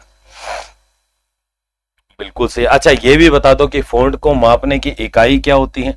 अरे इकाई क्या होती है बताइए, किस में मापा जाता है? इंच में होता है, एमएम में होता है, या सीएम में होता है? बताइए किस में होता है? पीटी में। नहीं पीपीटी नहीं होता बेटा, पीपीटी तो उसका पावर पॉइंट की फाइल का एक्सटेंशन होता है, पीटी होता है। और पीटी का मतलब क्या होता है? पीटी का मतलब होता है पॉइंट्स। क्या होता है? पॉइंट्स। ऑप्शन नंबर यहां पर मेरा सी आएगा। अगला देखिए, एमएस एक्सेल 2010 में सेल के कंटेंट को स्ट्राइक थ्रू करने के लिए निम्नलिखित में से कौन सा कीबोर्ड शॉर्टकट जो है वो उपयोग में लिया जाता है? बताइए क्या आएगा इसमें, बताइए बताइए। स्ट्राइक थ्रू करने के लिए बताइए, स्ट्राइक थ्रू करने के लिए कंट्रोल, अच्छा सी होता है या डी होता है? ध्यान से दो, देखो वैसे जो आपका है ना Ctrl+1, Ctrl+2 और Ctrl+5, ये 5 आपका जो है ये लाइन स्पेसिंग के लिए भी काम आता है। ध्यान दो, ये जो आप 5 कह रहे हो ना, ये 5 कह रहे हो, ये आपका लाइन स्पेसिंग में भी काम आता है। लाइन स्पेसिंग में 1.5 लाइन का, और Ctrl+ में 1 करोगे तो 1 लाइन का स्पेस होता है, Ctrl+ में 2 करोगे तो ये 2 लाइन का स्पेस होता है, और जो Ctrl+ में 5 करोगे तो ये 1.5 लाइन का स्पेस होता है, ऐसे भी काम आता है। बट अगर कोई वर्ड वगैरह को अगर आप सिलेक्ट करते हो ना, तो फिर ये एक प्रकार से स्ट्राइक थ्रू के लिए भी उपयोग में लिया जाता है, Ctrl+5। हाँ, तो उसमें भी काम आता है। अगला देखिए क्या है, वर्ड में पेज ब्रेक कैसे किया जा सकता है। MS वर्ड के अंदर पेज ब्रेक कैसे कर सकते हो। उच्च स्थान पर कर्सर ले जाकर F1 कुंजी को प्रेस करके, उच्च स्थान पर कर्सर को रखकर Ctrl+Enter को प्रेस करके, इंसर्ट सेक्शन ब्रेक का उपयोग करके, या फिर डॉक्यूमेंट का फॉन्ट साइज बदलकर। बताइए क्या आएगा इसमें। देखो यहां पर अगर मैं ऑप्शन की बात करूं, ध्यान से ना, अगर मैं ऑप्शन की इसमें बात करूं तो यहां पर जो ऑप्शन मेरे पास आएगा वो आएगा ऑप्शन नंबर बी, Ctrl+ में एंटर। ये शॉर्टकट होता है बेटा, ये शॉर्टकट होता है। पेज ब्रेक का जो शॉर्टकट होता है ये होता है Ctrl+ में एंटर, Ctrl+ में एंटर, Ctrl+ में एंटर। ऑप्शन नंबर यहां पर बी आएगा, ठीक है। हाँ, अगला देखिए यहां पर क्या है, Which feature of Microsoft Excel is used to automate the data entered in the defined sequence। मतलब आप जो है कौन सा फीचर MS Excel के अंदर ऑटोमेटिकली डेटा जो है वो एंटर करने का एक हमें फीचर उपलब्ध करवाता है, एक सुविधा उपलब्ध करवाता है। जैसे देखिए, क्या स्टाइल्स द्वारा कर सकते हैं, ऑटोफिल से कर सकते हैं, इंटेंडिंग से कर सकते हैं, या अलाइनमेंट से कर सकते हैं। अब देखो, अगर इस बारे में, अगर इस क्वेश्चन के बारे में अगर आपको थोड़ा बहुत भी आइडिया नहीं है, पर फिर भी आप इस क्वेश्चन को कर सकते हो। पर करने के लिए इस क्वेश्चन को थोड़ा सा ढंग से पढ़ना पड़ेगा, थोड़ा सा ढंग से पढ़ लो, आपका आंसर आ जाएगा। बिल्कुल सही है, बिल्कुल सही है, बिल्कुल सही है। ऑप्शन नंबर बी आएगा, अरे बी आएगा, बी ऑटोफिल। देखो स्टाइल वगैरह अलग चीजें हैं, इंटेंडिंग तो देखो वो तो इंटेंड कम ज्यादा करना, इंक्रीज इंटेंड डिक्रीज, सारे को आगे पीछे खिसकाना, लाइनों वाला वो वाला सिस्टम हो गया। अलाइनमेंट का कोई लेना देना थोड़ी ऑटोमेटिक फिल से। ऑटोफिल होता है जैसे मान लीजिए कोई संख्या आपने वो सेम टू सेम आपको सभी सेल में भरना है तो ऑटोफिल से कर सकते हो।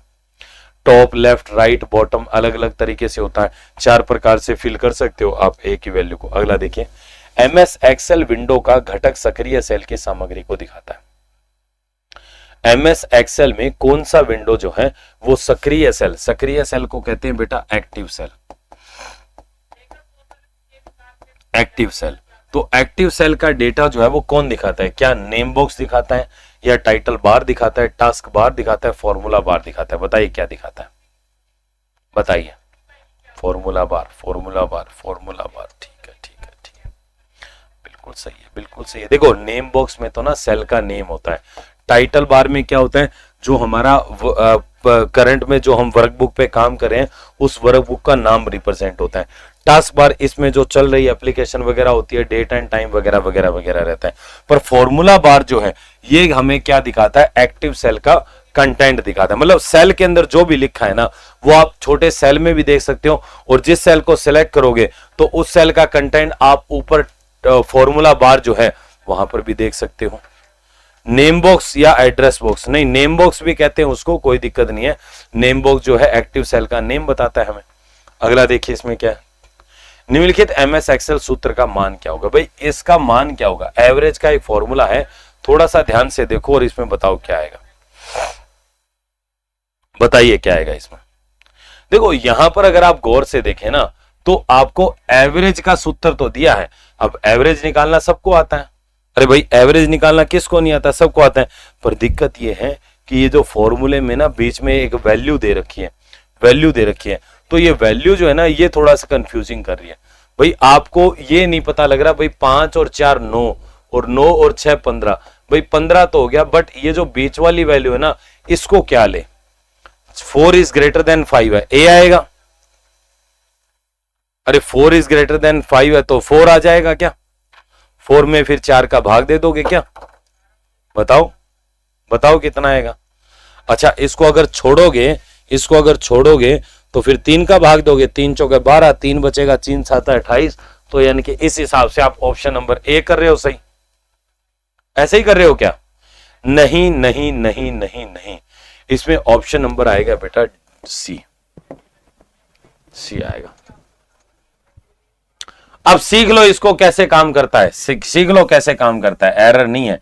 5 as it is, 4 as it is, 6 as it is, तो ये कितना हो गया हमारा 6 और 4 10 और 5 15। अब क्या होगा, यहां पर एक कंडीशन है, इस कंडीशन को चेक किया जाएगा। अगर ये कंडीशन क्या है, ट्रू है, ये सही है, तो यहां पर एक वैल्यू ली जाएगी, और अगर ये क्या है, फॉल्स है, तो यहां पर 0 लिया जाएगा। कितना लिया जाएगा, 0। तो यहां पर आप ये देखिए, यहां पर आप ये देखिए कि इसके अंदर ट्रू है या फॉल्स है। तो जब यहां पर ट्रू है तो यहां पर जो वैल्यू मेरी आएगी वो 1 आएगी, तो यहां पर 1 कंसीडर होगा, और 1 जब इसमें ऐड करेंगे तो ये हो जाएगा 16। 16 में 1 2 3 4, टोटल संख्याएं 4 है, 4 का भाग दीजिए, मेरा आंसर कौन सा आ जाएगा, 4, ऑप्शन नंबर सी। हाँ, ऑप्शन नंबर सी ऐसे काम करता है। हाँ, 4 बड़ा है ना 3 से, इस तरीके से काम करता है। अगला देखिए इसमें क्या है, in Excel you can select the entire row by pressing. पूरी की पूरी अगर रो सेलेक्ट करनी है, ध्यान रखिएगा, एंटायर रो अगर आपको सेलेक्ट करना है तो आप किससे सेलेक्ट करेंगे। अरे भाई कैसे पता लगा, तो तुम्हें पता नहीं लग रहा 4 बड़ा है 3 से, अरे 4 बड़ा है 3 से, तो ये कंडीशन सही का मतलब ट्रू है और गलत का मतलब फॉल्स है। ये अगर ऐसे होता 2 बड़ा है 3 से, इसका मतलब फॉल्स है, 4 बड़ा है 3 से, हाँ होता है मतलब ट्रू है। भाई बात सही लिखी है तो मतलब ट्रू है, और बात गलत लिखी है मतलब फॉल्स है, ऐसे पता लगता है। ठीक है, अगला देखो, अगला देखो, पूरी रो को सेलेक्ट करने का, अरे पूरी की पूरी रो को सेलेक्ट करने का जो शॉर्टकट है वो क्या होता है, बताइए क्या होता है यहां पर, अरे बताइए क्या होता है यहां पर, क्या आंसर आएगा। पूरी रो को, पूरी रो को, पूरी रो को शिफ्ट प्लस में स्पेस बार, शिफ्ट प्लस में स्पेस बार, बिल्कुल ऑप्शन नंबर डी काफी लोगों ने लिखा था, बिल्कुल सही है, शिफ्ट प्लस में स्पेस। अच्छा कॉलम होना तो सी का कॉलम, कंट्रोल प्लस स्पेस, उससे कॉलम होता है। कौन सा माइक्रोसॉफ्ट एक्सेल में वैध सेल एड्रेस नहीं है, सेल का पता जो है एक वैलिड सेल का पता नहीं है, कौन सा वाला नहीं है बताइए। इनमें से एक ऐसा है जो किसी भी सेल का एड्रेस नहीं हो सकता है, बताइए कौन सा है,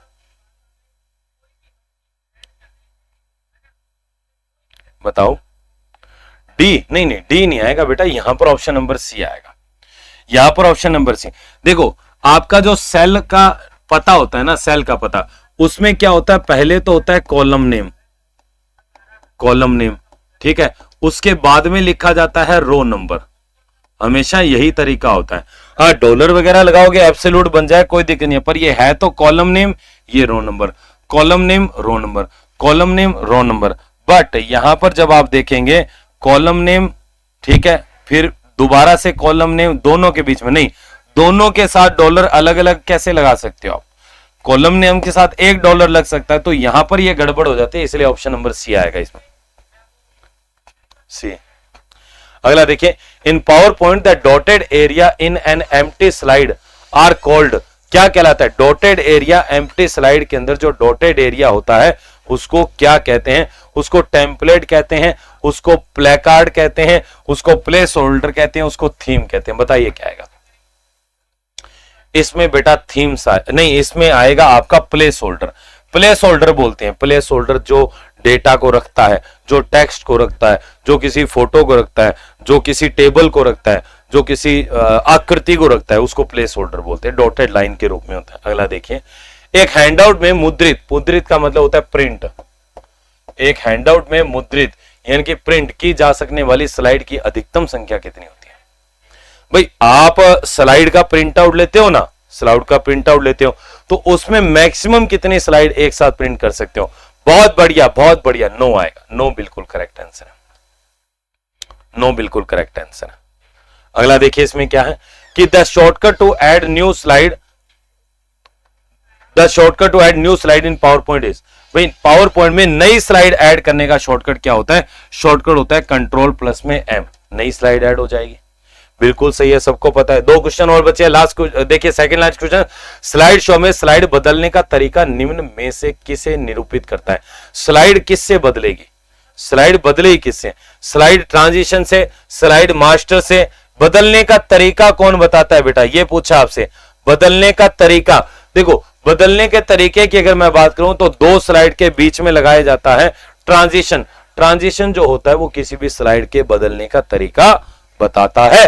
आज का लास्ट क्वेश्चन बेटा ध्यान से देखो, in PowerPoint presentation the collection of image in clip art is, देखिए क्लिपआर्ट के अंदर जो छवियां, जो छोटी छोटी आकृतियां रहती है, कोई त्रिभुज है, कोई वर्ग है, कोई आयत है, कोई आपका वर्ग है, कोई अलग अलग पंचभुज होगा, कोई बादल, अलग अलग प्रकार की आकृतियां होती हैं, उनको क्या बोलते हैं? वो क्या होती है? रेडी टू यूज होती है, पार्शियली रेडी टू यूज होती है, not already to use, unavailable. बताइए क्या आएगा इसमें?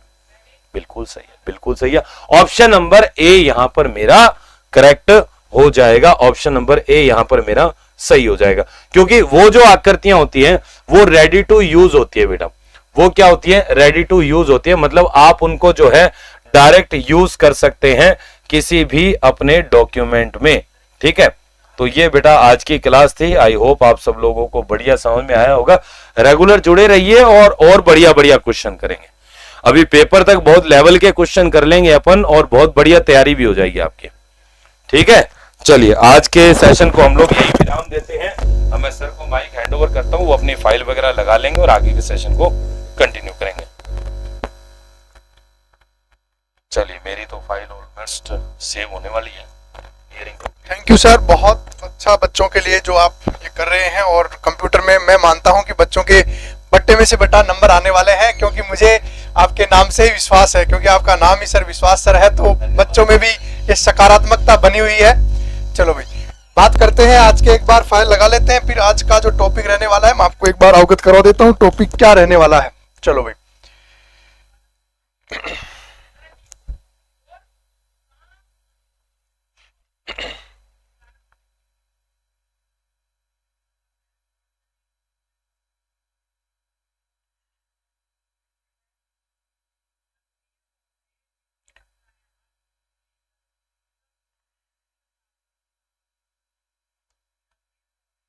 हाँ भाई, सभी विद्यार्थियों को राधे राधे, जय श्री कृष्णा, सभी को गुड इवनिंग। कैसे आप सभी?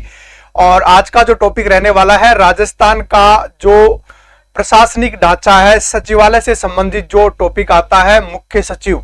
मुख्य सचिव आप लोगों के सिलेबस में थोड़ा बहुत इसका जो है पार्ट है, क्योंकि मुख्यमंत्री अगर हम पढ़ रहे हैं, विधानसभा हम पढ़ रहे हैं, और राजस्थान का प्रशासनिक दृष्टिकोण अगर हम पढ़ते हैं तो ये बहुत ही महत्वपूर्ण हो जाता है। RAS first grade second grade में तो इसका बहुत वेटेज रहता है, और आजकल के प्रश्न भी इसी लेवल के आ रहे हैं।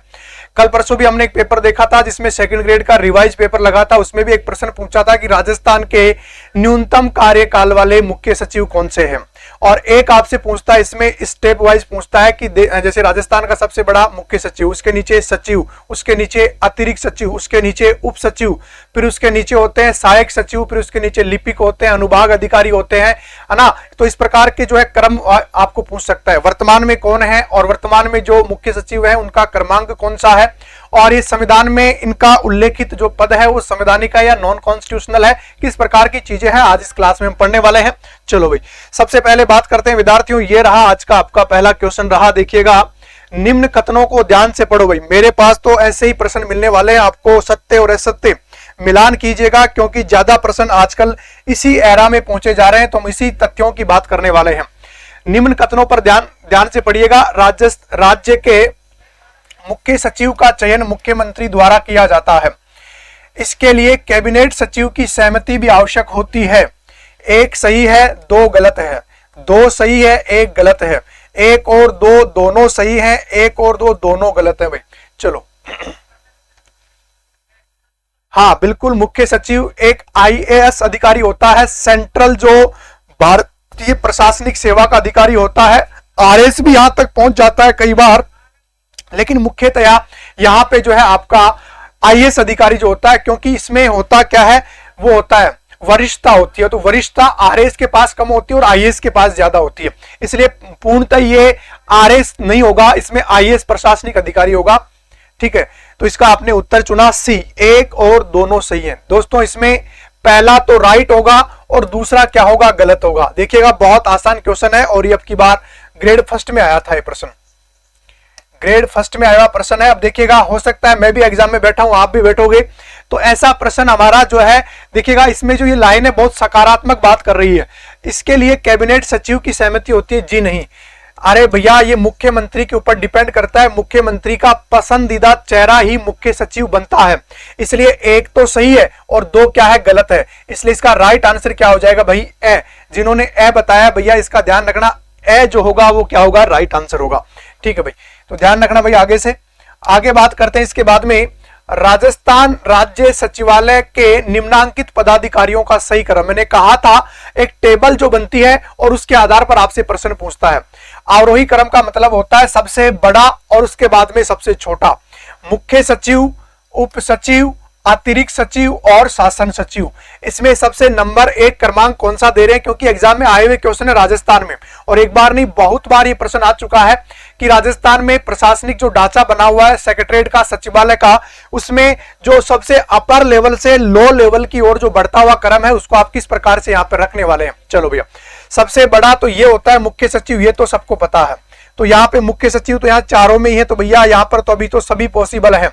इसके बाद में होता है शासन सचिव, होता है नंबर 2 पे शासन सचिव, यानी कि 4 को पकड़ो, 4 यहां पर है और यहां पर, यानी कि 2 को तो आप क्या कर दो, काट ही दो। इसके बाद में होता है अतिरिक्त सचिव, अतिरिक्त सचिव का मतलब ये हो गया तीसरे नंबर पे, और लास्ट में आता है क्या भाई, उप सचिव। तो इसका राइट आंसर क्या हो जाएगा, डी। आप में से किन किन विद्यार्थियों ने डी ऑप्शन चुना है, भैया किसी ने भी डी नहीं चुना है, भैया डी नहीं चुना है। थोड़ा सा भैया ध्यान रखो, आए हुए एग्जाम में क्वेश्चन है और रिपीटेड क्वेश्चन है, बहुत बार एग्जाम में पूछा जा चुका है, हर सेकंड ग्रेड फर्स्ट ग्रेड में अनेक बार ये प्रश्न आ चुका है। कोई बात नहीं, आगे से ध्यान रखना। निम्नांकित में से कौन सा एक सुमेलित नहीं है, क्योंकि मैंने कहा था मेरे पास क्वेश्चनों का कलेक्शन ऐसा है जिसमें भैया सत्य, असत्य और सुमेलित वाले प्रश्न है। गोपाल कृष्ण बणित जो है, भानोत होगा वैसे तो, ये भानोत है। गोपाल कृष्ण भानोत जो है 1987 से 80 तक रहे। विपिन बिहारी माथुर जो है वो 86 से लेकर के 1992 तक रहे। मीठालाल मेहता जो है 2000 से लेकर के 2012 तक रहे। और आर के नायर जो है 2002 से लेकर के 2005 तक रहे। इनमें से कौन सा जो है भैया सुमेलित नहीं है, इनमें से कौन सा जो होगा सुमेलित नहीं होगा। कोई बात नहीं, गलत इसमें कोई आप टेंशन मत लिया करो, गलत सही के लिए मैं आप लोगों का सही कराने आया हूं, सकारात्मक ऊर्जा रखनी है आप लोगों की, ठीक है। अच्छा भैया आगे आ जाओ, दिनेश भाई है ना, सी बता रहे हो। चलो आप लोगों ने सी उत्तर चुना। एक थोड़ा सा कॉमन सेंस, आपको ये प्रश्न आता हो या नहीं आता हो, लेकिन एक बात आप यहां देख लेते, 2000 से लेकर के 2012 तक इतने लंबे समय तक राजस्थान में कोई भी मुख्य सचिव नहीं रहा भैया। इतने लंबे समय तक, कितने साल तक, 12 साल तक, आज तक का इतिहास का रिकॉर्ड टूट रहा है। तो आप ऐसे भी कॉमन सेंस का प्रयोग करके प्रश्नों को सही कर सकते हो। हालांकि मीठालाल मेहता 1994 से रहे थे और 1997 तक रहे हैं। ये मुख्यतया साल, 2 साल, कोई महीने के लिए बनते हैं, क्योंकि इनका जो वरिष्ठ क्रमांक होता है लेट आता है, बहुत बाद में आता है। यहाँ पे देख लो, चाहे से आप 87 से 88 मात्र कितने साल, 3 साल के लिए, 86 से 92 मुश्किल से 5 साल के लिए, और 2002 से 2000, यानी कि इतने ज्यादा लंबे समय के लिए नहीं बनेंगे। और ये माथुर जी हैं, माथुर जी का एक बात आप ध्यान रखोगे, ये माथुर जी जो है सर्वाधिक 4 सीएमओ के साथ, सर्वाधिक 4 मुख्यमंत्रियों के साथ इन्होंने कार्य किया है। तो ये प्रश्न भी एग्जाम में आया हुआ है कि सबसे ज्यादा मुख्यमंत्रियों के साथ कार्यकाल किसका रहा है, तो ये रहा आपके विपिन बिहारी माथुर जी का रहा है। मुख्य सचिव के कार्यों के संबंध में निम्नांकित कथनों में से कौन सा सही है। वह मुख्यमंत्री प्रमुख सलाहकार होता है, वह राज्य के लोक सेवा का प्रमुख अधिकारी होता है, वह राज्य के राज्यपाल का प्रमुख सलाहकार होता है। इनमें से आपको सही छांटना है, 1 और 3, केवल 2, केवल 1 और 2 और केवल 3। इनमें से सही कथन कौन सा है उसको छांट लेना है। क्लास अटक रही है, शायद हो सकता है नेटवर्क इश्यू आ रहा है। अब एक बार बताना, अभी भी अटक रहा है कि एक बार कमेंट करे भाई फटाफट से, अभी भी क्लास अटक रही है क्या। अभी मेरे को भी दिखाता इसमें क्लास बफरिंग हुई थी। एक बार वापस कमेंट करना भाई, वापस क्लास अटक रही है कि एक बार सभी विद्यार्थी कमेंट करके बताएं। इसमें आप लोगों ने सी उत्तर चुना है, बिल्कुल सही उत्तर चुना है। यह राज्यपाल का प्रमुख सलाहकार नहीं होता, यहाँ पे 3 लिखा होना चाहिए था। और यह प्रश्न अभी सीईटी में पूछा था, सीईटी में आया था ऐसा प्रश्न, अगर आपने पेपर दिया होगा तो आपको बिल्कुल पता होगा। 1 और 2 बिल्कुल सही होते हैं, 1 और 2 सही होगा। ये राज्यपाल का प्रमुख सलाहकार नहीं होता, ये किसका होता है, ये आपके मुख्यमंत्री का क्या होता है, प्रमुख सलाहकार होता है।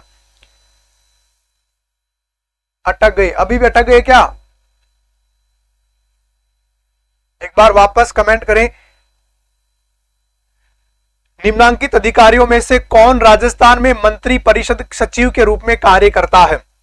मंत्री परिषद के सचिव के रूप में कार्य करता है प्रमुख शासन सचिव गृह विभाग, मुख्य सचिव, प्रमुख शासन सचिव सामान्य प्रशासन विभाग, अतिरिक्त मुख्य सचिव गृह विभाग। मंत्री परिषद के सचिव के रूप में कार्य कौन करता है? अटक गई। वापस एक बार जो है अपना मोबाइल फोन निकाल के दोबारा से चेक कर लो भाई। मेरे पास अभी तक तो सही चल रहा है प्यारे विद्यार्थियों। एक बार अपना फोन एक बार वापस से रिफ्रेश कर लीजिएगा और वापस बफरिंग को हटा सकते हो। मेरे पास सही चल रही है क्लास, है ना। मैंने देख लिया फोन में भी आ रही है। बी उत्तर आप लोग दे रहे हो बी। भैया जिन्होंने बी दिया है उनका तो सरासर गलत है। ये मंत्री परिषद का सचिव पूछा है, तो हमने पिछली क्लासों में भी इस चीज को पढ़ा है। सामान्य प्रशासन विभाग में आपको पिछले 2 दिन से बताता आ रहा हूं, सामान्य प्रशासन विभाग जो होता है प्रमुख शासन सचिव के पास में होता है और ये मंत्री परिषद के सचिव के रूप में कार्य करता है। इसलिए स क्या हो जाएगा इसका? सही हो जाएगा प्यारे विद्यार्थियों। स क्या हो जाएगा इसका? राइट आंसर हो जाएगा। चलो जी आगे बात करते हैं। किस सेवा के वरिष्ठ सदस्य को राज्य सरकार में मुख्य सचिव के पद पर नियुक्त किया जाता है? किस सेवा के वरिष्ठ सदस्य को राज्य सरकार का मुख्य सचिव पद पर नियुक्त किया जाता है? भारतीय राजस्व सेवा, भारतीय पुलिस सेवा, राजस्थान प्रशासनिक सेवा और भारतीय प्रशासनिक सेवा। अभी सबसे पहले एक विद्यार्थी ने आते ही कमेंट करके बताया था कि सर ये कौन अधिकारी होता है और कौन सी एग्जाम से रिलेटेड होता है और कौन सी सेवा का रैंक का अधिकारी होता है। तो आप लोगों को मैंने आते ही बता भी दिया था, ये बिल्कुल सही था, बिल्कुल राइट आंसर था। भारतीय प्रशासनिक सेवा का अधिकारी होता है, आईएएस कैडर का अधिकारी होता है, आईएएस कैडर का अधिकारी होता है ना। ये आरएस कैडर से बन तो सकता है लेकिन भैया यहां तक पहुंचने के लिए उसकी वरिष्ठता ही क्या हो जाती है? खत्म हो जाती है ना। इसलिए राज्य के प्रमुख सचिव की भूमिका तथा पद के संबंध में कौन सा कथन सत्य है? राज्य के प्रमुख सचिव की भूमिका तथा पद के संबंध में सत्य है। मंत्रिमंडल का सचिव, मुख्यमंत्री का मुख्य सलाहकार, सचिवों का प्रमुख और लोक सेवकों का प्रमुख। 1 2 3 सही है, 2 3 4 सही है, 1 2 3 4 यानी कि 5 भी है क्या? 4 ही है, सभी के सभी सही है ना। और 1 2 और 4 सही, 1 3 और 4 सही है। इनमें से कौन सा कथन जो है वो सत्य की ओर इंगित करता है, कौन से असत्य हैं, आपको सही छांटना है। ओके भाई, इसमें से आप लोग अभी बता रहे थे, ठीक है। तो ऐसे सत्यता प्रश्नों वालों को छांटना है। तो इसका राइट उत्तर 7 का आप लोगों ने क्या चुना है? और मेरे सभी विद्यार्थी एक बार कमेंट में क्वेश्चन की संख्या भी लिख दिया करो मेरे प्यारे से विद्यार्थियों। चलो भाई, तो राइट उत्तर आप लोगों ने क्या चुना है? इसका बी बता रहे हैं अधिकतर विद्यार्थी, ए भी बता रहे हैं, कुछ ऑल भी बता रहे हैं। चलो मैं अभी सबका पानी का पानी और दूध का दूध हो जाएगा। मंत्रिमंडल का सचिव होता है, बिल्कुल सही होता है। मंत्री परिषद का नहीं होगा, ध्यान रखना। मंत्री परिषद का कौन होता है? शासन सचिव होता है, सामान्य प्रशासन विभाग का। मुख्यमंत्री का सलाहकार होता है, सचिवों का सचिव होता है, प्रमुख होता है, बिल्कुल भाई होता है। और लोक सेवकों का भी प्रमुख होता है। इसलिए इसमें ऑल जो होगा 1 2 3 और 4, 1 2 3 4 का मतलब हो जाएगा स, और स का मतलब क्या हो जाएगा? सी। किन्होंने चुना? क्या? पवन कुमार मीणा ने इसका सही उत्तर दिया था भाई। ठीक है, आगे बात करते हैं नेक्स्ट क्वेश्चन के ऊपर। अधोलिखित राज्य सचिव में स्थित पदों को नीचे दिए गए कूट की सहायता से पद सोपान्य क्रम उच्चतर से निम्नतर में नियोजित करते हुए सही क्रम का चयन कीजिए। मैंने आपको पहले बताया था, एक क्वेश्चन पहले भी आ चुका है। सचिव, उप सचिव, वशिष्ठ, विशिष्ट सचिव और सहायक सचिव। इसमें आपको सबसे ऊपर किसको लिखना है? सबसे ऊपर आपको इसको जो है कौन आएगा बता दीजिएगा भाई। ठीक है, सबसे ऊपर जो है आपको इसमें आने वाला कौन है? सी आप उत्तर चुन रहे हैं, तो सी को उत्तर चुना है तो आपका कोई ना कोई रीजन तो होगा सी को उत्तर चुनने का। चलो जी, सबसे पहले आता है सचिव। सबसे बड़ा जो होता है वो कौन होता है भैया? सचिव होता है। सचिव के बाद में आता है कौन आता है भैया? विशिष्ट सचिव आता है। कौन आता है? विशिष्ट आता है। फिर आता है इसके बाद में सहायक सचिव आता है। कौन आएगा भाई? सहायक सचिव आएगा। और सहायक सचिव के बाद में कौन आएगा? उप सचिव आएगा। कौन आएगा भाई? उप सचिव आएगा। अब देख सकते हो आप लोग, ये क्रमांक कहीं मिल रहा है क्या? 1 1 के बाद में 3, 1 के बाद में 3 कहां पर है? इसमें 1 के बाद में 3 तो कहीं पर दिया। अच्छा, यहां पर इसको ये डंडे आज कम कैसे लगाए भैया टाइपिस्ट ने? 1 3, फिर आएगा 2 और उसके बाद में आएगा 4। भैया इसको जो है सेट नहीं किया है ढंग से इन्होंने, ठीक है, इसमें जो है ऑप्शन ठीक नहीं है, ये इसका सही क्रमांक है। सचिव 1 के बाद में 3, इन्होंने कहीं से इसको कट पेस्ट सही नहीं किया है। फिर इसके बाद में आता है सहायक सचिव और सबसे लास्ट में आता है उप सचिव। तो राइट आंसर क्या हो जाएगा भाई इसका, ये वाला होगा। इसमें ऑप्शन तो है, ठीक नहीं दिया इन्होंने, इसको काट दिया है। अगर यहां पे कर दे तो भी नहीं होगा ये तो सही, ठीक है। तो इसका जो क्रमांक है ये ऑप्शन इसका ठीक नहीं आ रहा भाई, क्योंकि इसने टाइपिस्ट ने ठीक नहीं किया। हाँ, ऑप्शन गलत है। राजस्थान में नौकरशाही संगठन का प्रमुख कौन होता है? राजस्थान में नौकरशाही संगठन का प्रमुख होता है मुख्यमंत्री, कार्मिक सचिव, गृह सचिव और मुख्य सचिव। राजस्थान में नौकरशाही संगठन का प्रमुख सचिव कौन होता है? तो आप सभी को पता है भैया, मुख्य सचिव जो होता है इसका राइट आंसर होगा, यानी कि डी इसका क्या हो जाएगा, राइट आंसर हो जाएगा। राजस्थान में नौकरशाही संगठन का प्रमुख कौन होता है? मुख्य सचिव होता है। वर्तमान राज्य सरकार 2013 से 18 तक रहे मुख्य सचिवों का सही समूह क्या है?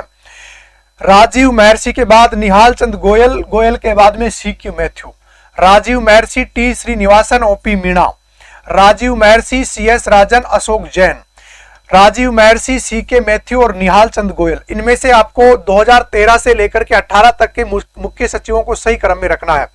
तो भैया इसमें 2013 में सबसे पहले यहां पर थे राजीव महर्षि, 2013 से लेकर के 14 तक, ठीक है।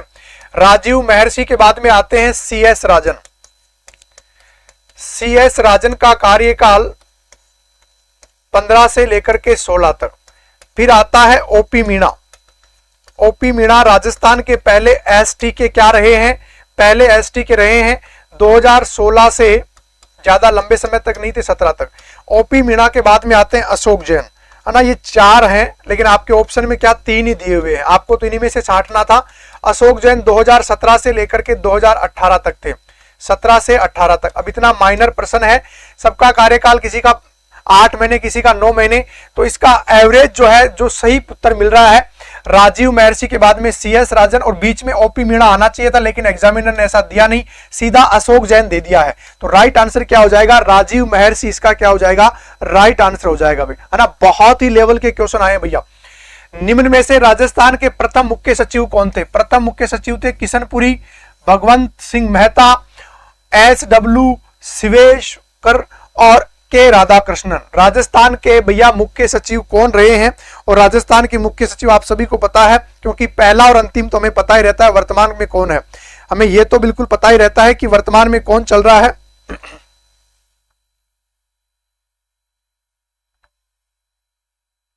चलो भाई, क्या उत्तर बता दिया आप लोगों ने? डी बता दिया क्या? बिल्कुल, के राधाकृष्णन। राजस्थान में इनका कार्यकाल 1949 से 1950 तक रहा था। एक बार तो यहां पर रहे थे, फिर एक बार ये 1951 से 1952 यानी दोबारा भी बने थे, यानी कि 2 बार शपथ ली थी इन्होंने इसके लिए। के राधाकृष्णन राजस्थान के पहले थे। राजस्थान में राज्य सचिवालय में स्थित विभाग कहलाते हैं कार्यकारी विभाग, प्रशासनिक विभाग, प्रभाग और निदेशालय। राजस्थान में राज्य सचिवालय में स्थित विभाग क्या कहलाते हैं? कार्यकारी विभाग, प्रशासनिक विभाग, प्रभाग और निदेशालय। चलो भाई बता दीजिएगा राजस्थान में क्या कहलाते हैं। यानी कि सचिवालय में स्थित जो विभाग बने होते हैं, जैसे भारत सरकार के द्वारा मंत्रालय बने होते हैं, यहां मंत्रालय शब्द का प्रयोग नहीं किया गया है। मंत्रालय शब्द के अलावा यहां पर एक शब्द का प्रयोग किया गया है, और यह शब्द आता है आपके प्रशासनिक विभाग। यहां पर किसका प्रयोग किया गया है? वर्तमान में मुख्य सचिव है उषा शर्मा। बिल्कुल सही कह रहे हो, और जल्दी से मुझे कमेंट करके आप बता दो, उषा शर्मा जो है, उषा शर्मा क्रमांक के अनुसार कौन से नंबर पे आते हैं? विद्यार्थियों एक बार कमेंट करके आप जरूर बताइएगा कि ये क्रमांक के अनुसार कौन से नंबर पे आते हैं। मुख्य सचिव की सेवा अवधि निर्भर करती है राज्यपाल के साथ संबंधों पर, मुख्यमंत्री के साथ संबंधों पर, विधानसभा अध्यक्ष के साथ संबंधों पर, इनमें से कोई भी नहीं। मुख्य सचिव की सेवा किसके ऊपर निर्भर करती है? राज्यपाल, मुख्यमंत्री, विधानसभा अध्यक्ष, या इनमें से किसी के भी जो है आदेश पर। बिल्कुल बिल्कुल 44 भी है पवन, बिल्कुल सही कह रहे हो, ये 44 भी है, और 2022 से ये पद पर बने हुए हैं। और राजस्थान की सेकंड महिला है। राजस्थान की पहली थी कुशल सिंह, राजस्थान की पहली महिला थी कुशल सिंह, है ना। और ये कौन सी है? सेकंड महिला है, और 2009 में कुशल सिंह बनी थी पहली महिला राजस्थान में। तो इसका राइट आंसर होता है मुख्यमंत्री के संबंधों पर डिपेंड करता है। ध्यान रखना भाई,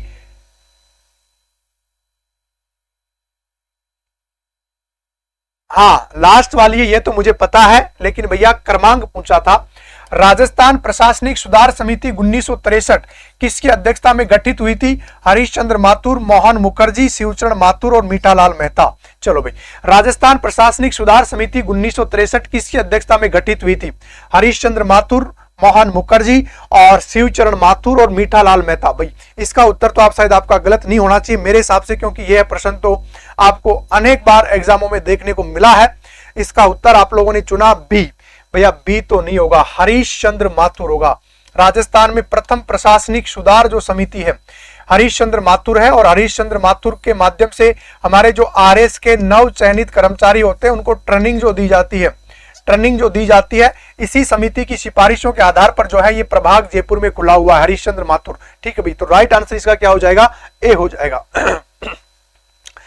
1999 में गठित प्रशासनिक सुधार आयोग के अध्यक्ष थे। एक और आयोजन हुआ है 1999 में, एक 1963 में तो आपके कौन से? हरीशचंद्र माथुर। और राजस्थान में 1999 में राजस्थान प्रशासनिक सुधार आयोग एक और बना है। हीरालाल शास्त्री, शिवचरण माथुर, नवल किशोर जी और वसुंधरा राजे जी। तो 1999 में कौन सा यहाँ पे सही उत्तर आप लोग चुनोगे? और इसका राइट उत्तर 15 का बी उत्तर दिया है, बिल्कुल शिवचरण माथुर जी हैं। वहां पर भी माथुर थे, वहां पर कौन से थे? और यहां पर कौन से हैं? शिवचरण माथुर है। तो वहां हरीशचंद्र माथुर हैं, यहां पर कौन से हैं? शिवचरण माथुर हैं। हीरालाल शास्त्री जी तो बेचारे थे नहीं, नवल किशोर कांग्रेस में एक मंत्री थे, वसुंधरा राजे इस समय राजनीति में आ तो गई थी, लेकिन ऐसा कोई इनके पास में डिपार्टमेंट नहीं था। राजस्थान सरकार में सर्वोच्च प्रशासनिक पद है, सर्वोच्च कौन सा है? राजस्व मंडल अध्यक्ष, राजस्थान लोक सेवा आयोग का अध्यक्ष, मुख्य सचिव और गृह सचिव। ये प्रश्न तो उत्तर आपको आना ही आना चाहिए, ये प्रश्न तो आपका कभी भी गलत नहीं होना चाहिए, क्योंकि ये प्रश्न तो आप आंख बंद करके भी दे दो तो भैया बिल्कुल सही हो जाना चाहिए। मुख्य सचिव इसका क्या हो जाएगा? राइट उत्तर हो जाएगा। मुख्य सचिव का निम्न में से कौन सा कार्मिक प्रशासन से संबंधित दायित्व नहीं है? क्या नहीं है? सेवा शर्तों में संशोधन करना, लोक सेवकों के नियमों के प्रति प्रतिबद्धता पर नजर रखना, पदोन्नति व वरिष्ठता निर्धारण करने से संबंधित कार्य करना, मंत्रिमंडल की बैठकों को बुलाने के विषय में सूचना देना। कौन सा मुख्य सचिव का प्रशासनिक जो कार्मिक विभाग का कार्य है इसके अंतर्गत यहाँ पे नहीं आता है मेरे विद्यार्थियों। ये प्रश्न भी आपको अगर एक बार ठीक से आप चारों को पढ़ लो तो मेरे हिसाब से आप इसको प्रश्न को गलत नहीं करोगे। आप लोगों ने ए बता रहे हो, ए तो सेवा शर्तों में भैया देश राज्य का सबसे बड़ा अधिकारी होता है, यही तो करेगा। लोक सेवकों में प्रतिबद्धता नजर रखेगा क्योंकि सबसे टॉप कर्मचारी है। पदोन्नति और वरिष्ठता का निर्धारण भी यही करता है, लेकिन मंत्रिमंडल की बैठकों को बुलाने के विषय में सूचना देना इसका काम नहीं होता है। ये किसका होता है? प्रमुख शासन सचिव का काम होता है। प्रमुख शासन सचिव जो होता है, मैंने अभी आपको बताया था कि मंत्री परिषद का जो होता है वो होता है प्रमुख शासन सचिव होता है। प्रमुख शासन जो सचिव होता है और ये सामान्य प्रशासन विभाग से जुड़ा होता है, और ये सचिवालय में ही क्या करता है? अपनी उपस्थिति दर्ज करता है। तो राइट आंसर इसका क्या हो जाएगा? ये वाला ही गलत है। राजस्थान की प्रथम महिला मुख्य सचिव कृष्णा भटनागर, मीनाक्षी हुजा, कुशल सिंह और अलका काला। चलो ये तो आपका गलत होना ही नहीं चाहिए, ये तो आपका गलत नहीं होना चाहिए, क्योंकि ये प्रश्न तो आप लोगों के रडार में है, आपके क्षेत्रफल में आता है, और ये आपके क्षेत्र का बाहर का प्रश्न नहीं है। ये फैक्ट प्रश्न तो आपके गलत होने नीचे बिल्कुल सही उत्तर आ रहे हैं भैया। जगदीश, राजवीर सिंह सोनी और ये ML बागा भाई मीणा जी। राइट आंसर ये राजस्थान की पहली है, और 2009 में इन्होंने कार्यभार संभाला था। हालांकि ज्यादा लंबा समय तक कार्यकाल नहीं रहा, 2009 से 2009 तक ही इस पद पर ये क्या रहे? बने रहे। किसी राज्य के प्रशासनिक पद सोपान पर शीर्ष पर कौन होता है? वरिष्ठ सचिव, विशिष्ट सचिव, प्रमुख शासन सचिव, मुख्यमंत्री के प्रमुख सचिव और मुख्य सचिव। ये भी आपका गलत नहीं होना चाहिए। क्यों नहीं होना चाहिए? क्योंकि ये क्वेश्चन अभी पीछे भी आया था, रिपीटेड क्वेश्चन है। ये प्रश्न अभी जस्ट आया था, बिल्कुल सही उत्तर आप लोगों ने दे दिया है। मुख्य सचिव क्या हो गया? सबसे टॉप लेवल का एक जो है अधिकारी होता है। सचिवालय पुनर्गठन समिति, सचिवालय पुनर्गठन समिति 1959-60 के अध्यक्ष थे मोहन मुखर्जी, GK भनौत और SD उज्जवल और B मेहता। चलो भैया ये भी राजस्थान के मुख्य सचिव है, ये चारों के चारों राजस्थान के मुख्य सचिव हैं। और सचिवालय पुनर्गठन समिति 1960 में जो बनी थी, इसमें से कौन जो थे इसके क्या बने थे? समिति के अध्यक्ष बने थे। आप लोगों के उत्तर आ रहे हैं, चलो मैं इसका उत्तर आपका बता देता हूं। SD उज्जवल जो होंगे वो क्या होगा, इसका राइट आंसर होगा भैया एस डी उज्जवल, सी इसका क्या होने वाला है, राइट आंसर होने वाला है। राजस्थान सरकार के मुख्य सचिव की सेवानिवृत्त आयु कितनी होती है? सेवानिवृत्त आयु कितनी होती है भैया? 58, 65, 62 और 60। ये प्रश्न भी आप लोगों के ठीक ठीक जो है दृष्टिकोण में बैठता है और ये प्रश्न आप लोगों के बिल्कुल रडार में है। इसका उत्तर आप लोग सही दे सकते हैं, बिल्कुल सी उत्तर चुना है आप लोगों ने। चलो जी, और राजवीर सिंह ने सी चुना है, और क्या चुन रहे हो भैया? 21 का सी। और बताओ फटाफट। सोनी जी 62, और बताओ फटाफट से, इतना समय क्यों ले रहे हो भैया? मीणा जी क्या चुन रहे हैं? 62। दिनेश कुमार मीणा डी चुने हैं। चलो जी, दिनेश कुमार मीणा ने सही उत्तर दिया भैया। कोई भी गवर्नमेंट कर्मचारी होता है उसकी सेवानिवृत्ति की आयु कितनी होती है भाई? अरे भैया सेवानिवृत्त आप नौकरी करोगे 62 तक आपको सरकार नौकरी करने देगी क्या भैया? 60 तक ही होता है मेरे प्यारे से गोपालों, 60 तक ही होगा। अरे भैया 60 होगा, 62 नहीं होता। अरे मेरे भाई 65 नहीं होगा, 58 नहीं होगा। हाँ, इनका एक्सटेंशन किया जा सकता है, लेकिन यहां पर इनकी अधिकतम आयु भैया 60 ही होगी, ध्यान रखना आगे से। राज्य मंत्रिमंडल की बैठकों का एजेंडा कौन तैयार करता है? कौन तैयार करता है भाई? राज्यपाल का सचिव, मुख्य कार्मिक सचिव और मुख्यमंत्री। राज्य के मंत्रिमंडल को जो बैठक होता है उनका एजेंडा जो होता है वो कौन तय करता है? सचिव, मुख्य कार्मिक सचिव और मुख्यमंत्री। कौन तय करता है? नमस्कार वे बोली दीदी, नमस्कार। सी यादव जी बी बता रहे हैं, पवन मीणा जी बी बता रहे हैं, सोनी बी बता रहे हैं, रणवीर सिंह बी बता रहे हैं, राजवीर बी बता रहे हैं, दिनेश सी बता रहे हैं, जगदीश जी बिश्नोई बी बता रहे हैं, नरेंद्र चौधरी बी बता रहे हैं, कुछ सी बता रहे हैं। भैया मुख्य सचिव होगा। मंत्रिमंडल की बैठकों का जो एजेंडा होता है, बुलाने का काम नहीं होता है, केवल जो एजेंडा होता है वो कौन तय करता है? मुख्य सचिव करता है। ई सचिवालय क्या है? अभी ये सेकंड ग्रेड में आया हुआ प्रश्न है। राज्य सरकार की नीति, राज्य सरकार की एक परियोजना, एक नवीन सचिवालय और एक सॉफ्टवेयर। ई सेक्रेटरीट क्या होता है? ई सचिवालय क्या होगा भाई? ई सचिवालय क्या होगा बताओ भाई जी। मेरी उम्र 45 हो गई भैया, 45 हो गई तो भैया अब क्या ही बताऊं तेरे को।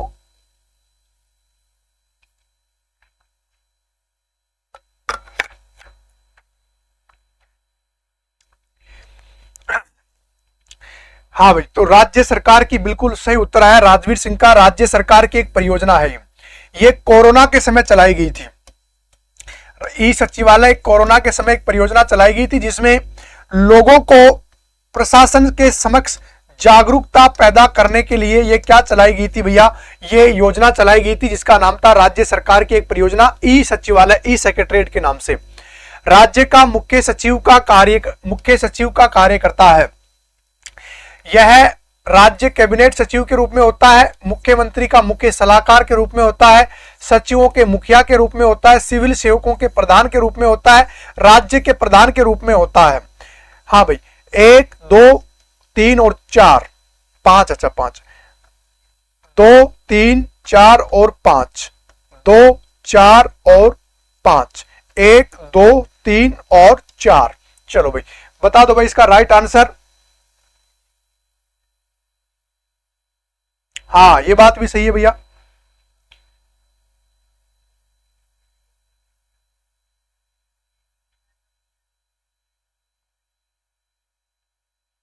अरे भाई कर तैयारी, क्या 45 हो गया? तो अभी 45 वाला विद्यार्थी क्लास में नहीं बैठता है अंकल मेरे। अब तुझे तुम अंकल ही कहूंगा और तो क्या कहूं। अंकल जी पढ़ो आप, तो कोई दिक्कत नहीं है। अंकल भैया पढ़ो आप, मस्त रहो, कोई दिक्कत नहीं है। इसको हटा दो, राज्य का प्रधान नहीं होता है। 5 नंबर को उड़ाओ सबसे पहले। तो 5 कहां पर? यहां पर है। इसको उड़ाओ, इसको उड़ाओ, इसको उड़ाओ। बच गया कहां पर? डी। आप लोगों ने डी उत्तर चुना क्या? डी बिल्कुल सही उत्तर चुना है मेरे प्यारे विद्यार्थियों ने। राइट आंसर हो जाएगा डी, इसका राइट आंसर है। निम्न में से कौन सा कथन जो है वो असत्य है? भारत में सचिवालय व्यवस्था ब्रिटिश सरकार की देन है। बिल्कुल सही बात है, ब्रिटिश सरकार के समय आया था। राजस्थान सचिवालय की स्थापना 1949 में हुई, ये भी बिल्कुल सही बात है, जयपुर में हुई थी। और जयपुर में आपका एक जो है सचिवालय की जो रोड है, सवाई मानसिंह क्या बोलते हैं उसको, एक रोड है उसका, उसके ऊपर है ये हाई कोर्ट वाली रोड जो है। प्रत्येक राज्य में एक सचिवालय होता है, बिल्कुल होता है भैया। जो राज्य में शीर्ष नीति निर्माण का निकाय है, ये भी सही बात है। किसी सचिवालय में कितने विभाग होंगे इसका निर्धारण राज्य मंत्रिमंडल करता है, ये बात भी बिल्कुल सही बात है। शासन सचिवालय विभागों का निर्माण विभागों का निर्माण लेने में निदेशालय सहायता उपबंध करता है, ये बात भी बिल्कुल सही सा बैठ रहा है। राज्य सचिवालय विभागों को मंत्रालय कहा जाता है, ये बात मैंने भी आपको थोड़े समय पहले बताई थी कि राजस्थान में इनको मंत्रालय नहीं कहा जाएगा, इन्हें राजस्थान में अरे भाई देखो भाई, आंटी का तो मैं कहूंगा नहीं, अभी अंकल को पढ़ने दो, आंटी को घरेलू काम करने दो भाई, तो ठीक है, मंत्रालय नहीं कहा जाएगा। मैंने आपको जस्ट पीछे ही बताया था राजस्थान में इसको क्या कहा जाता है, इसे राजस्थान में प्रशासनिक विभाग कहा जाता है। इन्हें क्या कहा जाता है, राजस्थान में इनको प्रशासनिक विभाग कहा जाता है। तो देखिएगा कितना माइनर प्रश्न आपसे पूछा है, तो इसका राइट आंसर क्या हो जाएगा, डी, यानी कि डी क्या हो जाएगा भाई, इसमें असत्य है ना। तो एक बार इन चीजों को आप वापस से रिपीट कर लेना। ब्रिटिश सरकार की देन है, 1949 में बना है, नीति निर्माण के लिए सर्वोच्च विभाग होता है और शासन सचिव के निदेशालय के रूप में होता है। आगे देखिएगा सेम वैसा ही प्रश्न है, असत्य को छांटना है। मुख्य सचिव राज्य सचिवालय का प्रमुख मुखिया होता है, मुख्य सचिव की नियुक्ति मुख्यमंत्री करता है तथा हटाता भी मुख्यमंत्री है। और एक और बात मैं आपको बता देता हूं, इंपॉर्टेंट बात, हाँ भाई, सुबह हमने 8 बजे पॉलिटी की क्लास स्टार्ट की है, थ्योरी वाली। तो जिन विद्यार्थियों को पॉलिटी की थ्योरी पढ़नी है, हालांकि उसका टाइटल राजस्थान पुलिस और पशु परिचय रखा है, लेकिन मैंने क्या आप लोगों को जैसे मुख्यमंत्री, राज्यपाल और विधानसभा तक तो मैंने पढ़ा दिया था। फिर मैंने सोचा कि जूनियर अकाउंटेंट के बच्चे भी हमारे साथ क्लास में जुड़ सकते हैं, इसलिए मैंने पीछे से स्टार्ट कर दिया, जैसे पंचायती राज से स्टार्ट कर दिया है। पंचायती राज जैसे ही खत्म होगा तो मैं आपको प्रमुख आयोग पढ़ा दूंगा। तो आप सुबह 8 बजे वाले जो थ्योरी वाली क्लास उसको भी लेना न भूलें, और आप लोगों का थ्योरी वाला पोर्शन भी क्या हो जाएगा, साथ साथ में कंप्लीट हो जाएगा। तो ये आप लोगों के लिए मैं चाहता तो इसको राज्यपाल से भी स्टार्ट कर सकता था, लेकिन आप लोगों के लिए जो है मैंने वापस पीछे से स्टार्ट किया है कि पिछले 10-15 दिन में हम जो पढ़ेंगे वो पीछे से आपका उधर वाला भी क्या हो जाएगा, रिवाइज हो जाएगा। मुख्य सचिव राज्य सचिवालय का प्रमुख मुखिया होता है, बिल्कुल सही बात है। मुख्य सचिव की नियुक्ति मुख्यमंत्री करता है और हटाता भी मुख्यमंत्री है, बिल्कुल ये भी सही बात है। मुख्य सचिव का पद ब्रिटिश विरासत की देन है। इस पद की शुरुआत लॉर्ड वेलेजली कब थे? लॉर्ड वेलेजली भैया 1799 में थे। इन्हें भारत में कौन सी एक नीति चलाई थी? एक नीति चलाई थी जिसका नाम था वेलेजली की सहायक संधिया। वेलेजली की एक नीति थी जिसका नाम था सहायक संधिया। इसी के तहत हमारे राजाओं के साथ इन्होंने क्या किया था? सहायक संधियां की थी। और भारत के प्रथम मुख्य सचिव थे जॉर्ज हेनरी बार्लो जो थे, वो बिल्कुल सही बात है, ये थे। और राजस्थान के प्रथम मुख्य सचिव एस राधाकृष्णन थे। अब भैया इसमें तो मेरे को तो सारे ही सत्य लग रहे हैं, आप लोगों को कौन सा असत्य लग रहा है?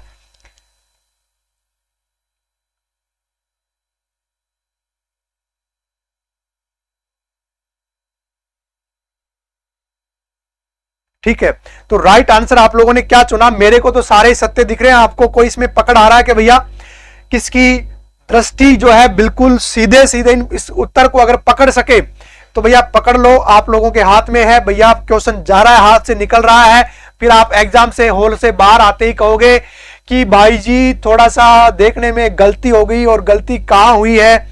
चलो, प्रश्न तो गलत है, ये तो 100% श्योर है, इसमें एक असत्य है, लेकिन नजर सारे के सारे सत्य नजर आ रहे हैं। लेकिन छोटा सा इसमें एक माइनर मिस्टेक हुआ है, और वही इसका जो है असत्य और एग्जाम में आया हुआ क्वेश्चन है, रिपीटेड क्वेश्चन है। दिनेश कुमार मीणा की नजर वाकई में बाज से और कौवे के समान नजर है, डी बिल्कुल सही है। भैया राधा कृष्णन तो थे, लेकिन एस नहीं थे, एस की जगह क्या थे भाई? के थे, के राधा कृष्णन थे भैया, के राधा कृष्णन थे, न की क्या थे भाई? एस राधा कृष्णन थे। तो इसका राइट आंसर क्या हो जाएगा भैया? ये हो जाएगा प्रमुख मुख्य सचिव, बिल्कुल सही था। यहां पर राधा कृष्णन भी ठीक था, लेकिन एस की जगह भाई क्या था? तो ऐसे प्रश्नों पर भैया अब हमारा दिव्य दृष्टिकोण कब जाएगा, ये आप लोगों के लिए बहुत ही ठीक है माइनर प्रश्न है भाई। अगला है कथन सत्य है, सत्य कथन को छांटना है भाई, है ना। राजस्थान के मुख्य सचिव 43वें नंबर पे निरंजन कुमार आर्य राजस्थान के प्रथम अनुसूचित जाति के हैं, बिल्कुल सही बात है। एससी कैटेगरी के राजस्थान के 43वें नंबर के निरंजन कुमार आर्य बने थे। राजस्थान के अनुसूचित जनजाति के पहले मुख्य सचिव ओपी मीणा, मैंने आपको बताया था, ओम प्रकाश मीणा 2016 में आए थे, ठीक है। और ये ओपी मीणा जो है, इनका संबंध जो है राजस्थान के डीजीपी के भाई हैं ये, और हरीश चंद्र मीणा है उनके भाई थे। केंद्र सरकार द्वारा राजस्थान में नियुक्त 1949 प्रथम मुख्य सचिव के राधाकृष्णन, देखिएगा अभी आपने कहा था वह एस लिखा हुआ था, ये देख लो के राधाकृष्णन थे। जबकि राजस्थान में राजस्थान सरकार द्वारा नियुक्त 1958 में प्रथम मुख्य सचिव जो थे भगवंत सिंह मेहता थे। सर्वाधिक 4 मुख्यमंत्रियों के साथ कार्य करने वाले मुख्य सचिव विपिन बिहारी भार्गव थे, विपिन बिहारी लाल माथुर थे। अब इनमें से आपको कौन सा सही है उसको छांटना है। मेरे हिसाब से तो सभी के सभी भैया चारों के चारों सही हैं। ऑप्शन में 4 ऑप्शन कहीं सही आ रहा है क्या? 4 ऑप्शन को तो इसने उड़ाई दिया है, एक ऑप्शन कहां गायब कर दिया भाई, ये रहा। चारों के चारों सही हैं ये भैया, इसमें चारों के चारों क्या है, ऑप्शन बिल्कुल सही है। एक ऑप्शन इसमें उड़ा रखा है, बिल्कुल चारों के चारों इसमें क्या होंगे भाई, सही होंगे। निम्न में से कौन सा कथन असत्य है? निम्न में से कौन सा कथन असत्य है? नरेश चंद्र राजस्थान के ऐसे मुख्य सचिव हैं जिन्हें 2007 में क्या दिया गया था, पद्म विभूषण मिला। यह अमेरिका में भारतीय राजदूत भी बनकर रहे हैं, बिल्कुल सही बात है। मीठालाल मेहता ऐसे मुख्य सचिव थे जिनको वरीयता क्रम तोड़ करके मुख्य सचिव बनाया गया, 2015 में इन्हें पद्मश्री दिया गया, यह भी बात बिल्कुल सत्य है। राजस्थान सर्वाधिक कार्यकाल वाले राजस्थान के मुख्य सचिव भगवंत सिंह मेहता, बिल्कुल सही बात है। बीएस मेहता जो थे, तब तो न्यूनतम कार्यकाल वाले निहांचल एनसी गोयल थे। क्या ये चीज आपको देखनी है? राजस्थान की प्रथम महिला मुख्य सचिव कुशल सिंह थी, ये भी बात बिल्कुल सही है। और अभी जो सेकंड ग्रेड का प्रश्न जो आया था पेपर, मैंने उस दिन सॉल्यूशन भी करवाया था, उस दिन यही प्रश्न था कि राजस्थान के न्यूनतम कार्यकाल वाले मुख्य सचिव कौन थे। तो भैया एनसी गोयल की जगह, एनसी गोयल भी थे लेकिन इसके बाद में एक और जो है कम कार्यकाल वाला आ गया 2020 में। कौन आ गया 2020 में? राजीव स्वरूप राजस्थान के सबसे कम कार्यकाल वाले हैं। ये जुलाई माह में बने थे 2020 में और अक्टूबर तक बने थे, जुलाई से अक्टूबर तक बने थे 2020 में राजीव स्वरूप। तो इसलिए ये क्या हो जाएगा, गलत हो जाएगा। जबकि ये जो मेहता जी हैं, मेहता जी का कार्यकाल बिल्कुल सही रहा है और ये सबसे लंबे अवधि तक राजस्थान के क्या रहे, मुख्य सचिव रहे। तो भाई ध्यान रखना, ये इसका क्या हो जाएगा, गलत हो जाएगा। निम्न में से कौन सा कथन सत्य है? मुख्य सचिव मंत्रिमंडल का सदस्य ना होते हुए भी कैबिनेट की बैठकों में भाग लेता है। मुख्य सचिव मंत्रिमंडल का सदस्य ना होते हुए भी कैबिनेट की बैठकों में भाग लेता है। मुख्य सचिव को अवशिष्ट वसीयतदार की संज्ञा दी गई है क्योंकि यह राज्य स्तर पर उन सभी मामलों को देखता है जो अन्य सचिवों को आवंटित नहीं किए जाते हैं। एस आर माहेश्वरी मुख्य सचिव को राज्य प्रशासन की धुरी किंग पिन की संज्ञा दी गई है। 1975 में मुख्य सचिव पद का मानकीकरण किया गया और राज्य मुख्य सचिव का पद केंद्रीय सचिव के रूप के समकक्ष होता है। इसमें से आपको कौन से सत्य हैं, यानी कि सत्य हैं उनको सही करना है और असत्य को आपको छोड़ देना है। 1 2 4 2 3 4 1 2 3 और 1 2 3 और 4 यानी कि सभी के सभी क्या है, सत्य हैं। चलो भाई, चलो भाई, तो इसका राइट उत्तर आप लोगों ने क्या चुना है? इसका राइट उत्तर अगर आप लोगों ने चुना होगा तो भैया राइट उत्तर इसका हो जाएगा, इसको हटा दीजिएगा, 1975 वाले को हटा दीजिएगा, बाकी तो सबके सब सही है। 1 2 3 क्या हो जाएगा, इसका राइट उत्तर हो जाएगा भैया 29 का राइट उत्तर हो जाएगा 1 2 3। निम्न में से कौन सा कथन जो है वो असत्य है? मुख्य सचिव के कार्य एवं उसकी शक्तियों का उल्लेख रूल्स ऑफ बिजनेस में है। सचिवालय के किसी विभाग में किसी एक स्तर का मंत्री होगा, कैबिनेट या राज्य मंत्री, इसका उल्लेख स्टैंडिंग ऑर्डर में मिलता है। राजस्थान में मुख्य सचिव के पास सामान्य प्रशासन विभाग, प्रशासनिक सुधार विभाग व नियोजन विभाग है। केंद्रीय कैबिनेट सचिव की तुलना में राज्य मुख्य सचिव की शक्तियां व कार्य अधिक हैं। इनमें से असत्य है, तो सीधी सी बात है, केंद्रीय कैबिनेट सचिव की तुलना में राज्य मुख्य सचिव की शक्तियां कार्य अधिक है। भैया ये गलत बात है, केंद्रीय भैया केंद्रीय होता है, बाकी ये भी सही है, ये भी सही है, ये भी सही है और ये भी क्या होगा, तो ये क्या हो जाएगा, असत्य हो जाएगा। निम्न में से कौन सी भूमिका में मुख्य सचिव होता है? कौन सी भूमिका में मुख्य सचिव होता है? संकटकालीन प्रशासक के रूप में होता है, कुछ विभागों के प्रमुख के रूप में होता है, मुख्य समन्वयक के रूप में होता है, मुख्यमंत्री के सलाहकार के रूप में होता है और मंत्रिमंडल के सचिव के रूप में होता है। 1 2 4, 3 3 भैया 3 3 क्यों है, 4, 2 4 और 5, 1 2 3 4 और 5, यानी कि सभी के सभी क्या हो सकते हैं, सही हो सकते हैं क्या। चलो भाई क्या उत्तर बता रहे हो आप लोग इसका, तो इसका राइट उत्तर हो जाएगा संकटकालीन स्थिति में काम आता है, विभागों का प्रमुख होता है, समन्वयक होता है, मुख्यमंत्री का सलाहकार होता है और मंत्रिमंडल का सचिव होता है। तो इसका राइट आंसर हो जाएगा डी। सभी राज्यों के मुख्य सचिवों के वार्षिक सम्मेलन की अध्यक्षता निम्नलिखित में से कौन करता है। केंद्रीय गृह मंत्री करता है, भारत का प्रधानमंत्री करता है, भारत सरकार का गृह सचिव करता है, भारत सरकार का मंत्रिमंडलीय सचिव करता है। सभी राज्यों के मुख्य सचिवों के वार्षिक सम्मेलन की अध्यक्षता निम्नलिखित में से कौन करता है भैया। तो ध्यान रखना, ये भारत सरकार का जो मंत्रिमंडलीय सचिव होता है इसके द्वारा इसकी क्या की जाती है भैया, अध्यक्षता की जाती है। तो इसका 32 का डी क्या हो जाएगा, राइट आंसर हो जाएगा, बिल्कुल डी इसका क्या हो जाएगा, राइट आंसर हो जाएगा। चलो भाई, मुख्यमंत्री कार्यालय के बारे में निम्न में से कौन सा कथन असत्य है। असत्य छांटना है भैया। कार्यालय द्वारा मुख्यमंत्री को प्रशासनिक सूचनाएं, तथ्य एवं जानकारियां उपलब्ध करवाना, मंत्रिमंडल के पूर्व निर्णयों की क्रियान्विति को सुनिश्चित करना, अंतरराज्य परिषद की बैठकों में राज्य का प्रतिनिधित्व करना, मुख्यमंत्री की सहायता कोष का प्रबंधन करना। चलो भाई, इसमें से क्या करना है, असत्य को छांटना है। तो कार्यालय द्वारा मुख्यमंत्री को प्रशासनिक सूचनाएं, तथ्य और जानकारियां उपलब्ध करवाना बिल्कुल सही बात है। मंत्रिमंडल के पूर्व में निर्णयों की क्रियान्विति को सुनिश्चित करता है, यह भी सही बात है। अंतरराज्य परिषद की बैठकों में राज्यों का प्रतिनिधित्व करता है, भैया ऐसा बिल्कुल भी नहीं करेगा, ये मुख्यमंत्री का पावर होता है। और ये मुख्यमंत्री सहायता कोष का प्रबंधन करता है। तो इसका सही उत्तर हो जाएगा डी, नहीं होगा भाई, सी इसका क्या हो जाएगा, राइट आंसर हो जाएगा। ओके ठीक है। निम्नलिखित में से कौन सा सत्य है। सत्य को छांटना है भैया, सत्य की विजय होगी, सत्यमेव जयते।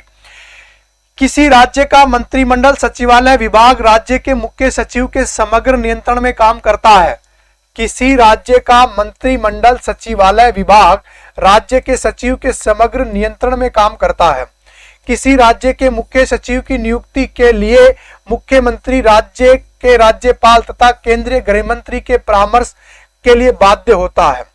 किसी राज्य के मुख्य सचिव की शक्तियां तथा कर्तव्य भारत के संविधान में सूचीबद्ध नहीं है, परंतु वे प्रत्येक राज्य के कार्य के संचालन नियमों के लिए क्या है, दिए गए हैं।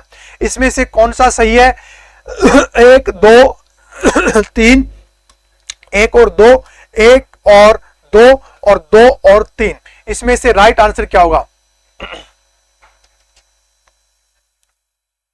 क्या उत्तर चुन रहे हो भाई, सही चुनना है, ए चुना है आप लोगों ने 1 2 3।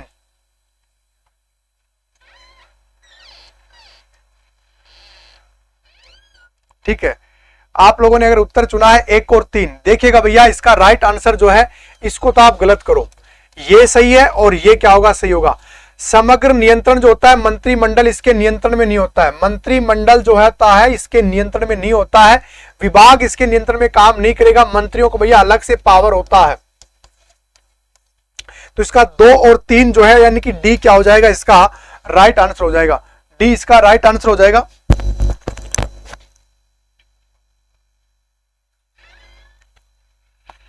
ठीक है, तो इसका राइट आंसर क्या हो जाएगा भाई, डी हो जाएगा। निम्न में से कौन सा कार्य सचिवालय द्वारा किया जाता है, नीति निर्माण करना, वित्तीय नियंत्रण व्यवस्था करना, व्यवस्थापन संबंधी कार्य करना और उपयुक्त सभी। कौन सा कार्य सेक्रेटरीट या सचिवालय के द्वारा किया जाता है, हाँ भाई कौन सा कार्य जो है सेक्रेटरीट के द्वारा किया जाता है। एक विद्यार्थी ऑल बता रहा है, पीयूष यादव जी डी बता रहे हैं। और बताओ भाई फटाफट से बताओ, ये तो आपके रडार में आने वाला प्रश्न है, रडार में आने वाले प्रश्नों को तो आप छोड़ोगे नहीं। हाँ भाई चलो, क्या उत्तर दे रहे हो मेरे प्यारे विद्यार्थियों, बस डी तक आके रुक गए। चलो और भी कोई अगर चुनना चाहो तो चुन लीजिएगा। नीति निर्माण बिल्कुल सही बात है, वित्तीय नियंत्रण होता है, व्यवस्थापन संबंधी कार्य करता है, उपयुक्त सभी इसका क्या हो जाएगा, राइट आंसर हो जाएगा, यानी डी क्या हो जाएगा, बिल्कुल सही उत्तर दिया है, डी इसका राइट आंसर हो जाएगा। राजस्थान के मुख्यमंत्री कार्यालय के बारे में असत्य है। मुख्यमंत्री कार्यालय की स्थापना 1951 में हुई। मुख्यमंत्री कार्यालय का प्रशासनिक अधिकारी मुख्य सचिव होता है। मुख्यमंत्री कार्यालय का प्रमुख सचिव राजस्थान प्रशासनिक सेवा का वरिष्ठतम अधिकारी होता है। अशोक गहलोत ने सितंबर 1998 में 2 प्रमुख सचिवों के पद सृजित किए थे। अब भैया इनमें से क्या छांटना है। फर्स्ट ग्रेड में आया प्रश्न है और आरएस में आया सेम यही प्रश्न आरएस में आया था और सेम यही प्रश्न जो है फर्स्ट ग्रेड में पूछा गया है। भैया ये क्या हुआ? ठीक है, तो इसका राइट आंसर क्या हो जाएगा भैया? बता दो भाई, बता दो बता दो बता दो भाई। थ्योरी का टाइम हमने क्लास रखा है सुबह 8 बजे से, मॉर्निंग में 8 बजे से 9 बजे चलती है पॉलिटी थ्योरी, जिसमें सबसे पहले मैंने पंचायती राज वाला टॉपिक लिया है, क्योंकि मैंने आपके वहां से जैसे मुख्यमंत्री, राज्यपाल, विधानसभा मैंने वहां पढ़ा दिया था आपको, मैंने पीछे से स्टार्ट किया है। तो आप लोग उस क्लास में, मॉर्निंग वाली क्लास में 8 से 9 जुड़िएगा।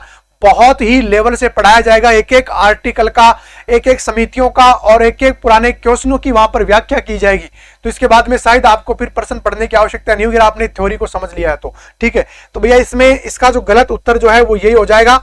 एक विद्यार्थी ने आते ही कहा था भैया राजस्थान प्रशासनिक सेवा का सबसे बड़ा अधिकारी नहीं होता है ये आरएस नहीं होता है, ये आरएस की जगह क्या होना चाहिए था? आईएएस होना चाहिए था। तो ये क्या हो जाएगा? आप लोगों ने अगर सी उत्तर चुना है, भैया सी किसी ने नहीं चुना है क्या? अरे भाई सी नहीं चुना है, आपने आते ही तो अच्छे अच्छे उत्तर दिए थे और अब आप लोग जो है बताओ क्या कर रहे हो भैया, ये क्या कर रहे हो तुम लोग? ये आरएस कैसे होगा? मैंने कहा ये तो आईएएस होता है, राजस्थान प्रशासनिक सेवा, आरएस थोड़ी ना होगा, ये तो आईएएस होगा। ठीक है, राज्य स्तरीय निदेशालय के विषय में निम्न में से कौन सा कथन सही है? यह लायन संगठन है, लायन में काम करता है, इसका प्रमुख सदैव कोई विशेषज्ञ होता है, निदेशालय सचिवालय द्वारा निर्मित कानूनों को क्रियान्वित करने वाली संस्था है, एक और ये एक किधर है क्या? एक और दो, दो और तीन, एक और दो, एक और तीन कर लेते हैं इसको, और तीन, इनमें से कौन सा जो है वो सही होगा?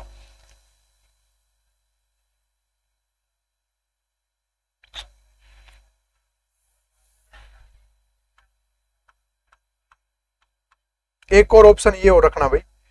ठीक है, चलो अब बताओ इनमें से कौन से कथन सही है? इनमें से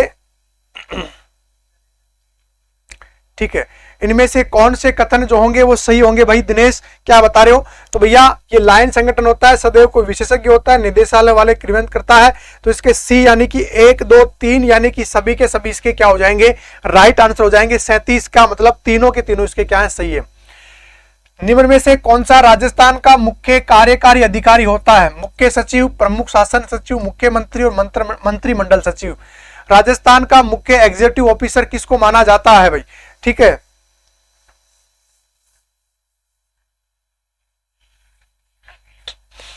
अब भैया इसको तो मैं क्या ही समझाऊं, रणवीर भाई को मैं क्या समझाऊं। आप भी इसको 2 शब्द कह सकते हैं और 2 शब्द आप कुछ भी दे सकते हैं, क्योंकि ये तो भैया ऑनलाइन सिस्टम है और इस ऑनलाइन सिस्टम में आप कुछ भी कह सकते हैं। आपके मन की विचारधाराएं हैं, क्या चुन रहे हैं क्या नहीं चुन रहे हैं आपके ऊपर डिपेंड करता है। आपका दृष्टिकोण, पर्सपेक्टिव क्या है एक दूसरे को देखने का। चलो चलो भाई, तो भैया ये तो आपके रडार में था और रडार में होगा तो आप लोग इस प्रश्न को बिल्कुल सही उत्तर चुनोगे। मुख्य सचिव इसका क्या हो जाएगा? राइट आंसर हो जाएगा। अरे भैया राज्य का मुख्य कार्यकारी अधिकारी कौन होता है? भैया मुख्य सचिव होता है। मामला फिर तुम लोगों ने गड़बड़ कर दिया रे दिनेश कुमार मीणा, गड़बड़ कर दिया मामला तूने। राज्य के मुख्य सचिव को अवशिष्ट वसीयतदार कहा जाता है। ये प्रश्न अभी कहीं देखने को मिला था, वीडियो में आया था क्या? जी हाँ, ये बिल्कुल वीडियो में आया था। अवशिष्ट वसीयतदार कहा जाता है जिसका अर्थ है वह ऐसे कार्य करता है जो विशिष्ट रूप से किसी सचिव को आवंटित नहीं होते। वह मुख्यमंत्री का मुख्य सलाहकार होता है, वह राज्य में सिविल सेवा का प्रधान होता है, वह कैबिनेट सचिव के रूप में कार्य करता है।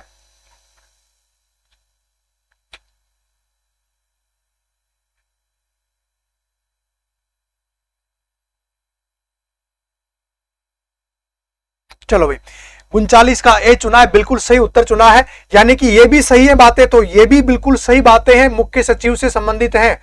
लेकिन अवशिष्ट वसीयतदार कहने के पीछे का जो कारण है वो यही है, वह ऐसे कार्य करता है जो विशिष्ट रूप से किसी सचिव को आवंटित नहीं किए जाते हैं, इसलिए इसको क्या कहा जाता है? अवशिष्ट वसीयतदार कहा जाता है। चलो भाई, ये प्रश्न आरएस में आया हुआ है भाई, ये प्रश्न आरएस का है और शायद 2018 का ही है ये प्रश्न। आप इनको मैच करो भाई, मैं नहीं बताने वाला हूं, ये प्रश्न आप लोगों को मैच करना है। सभी विद्यार्थी कान खोलकर सुन लो भैया।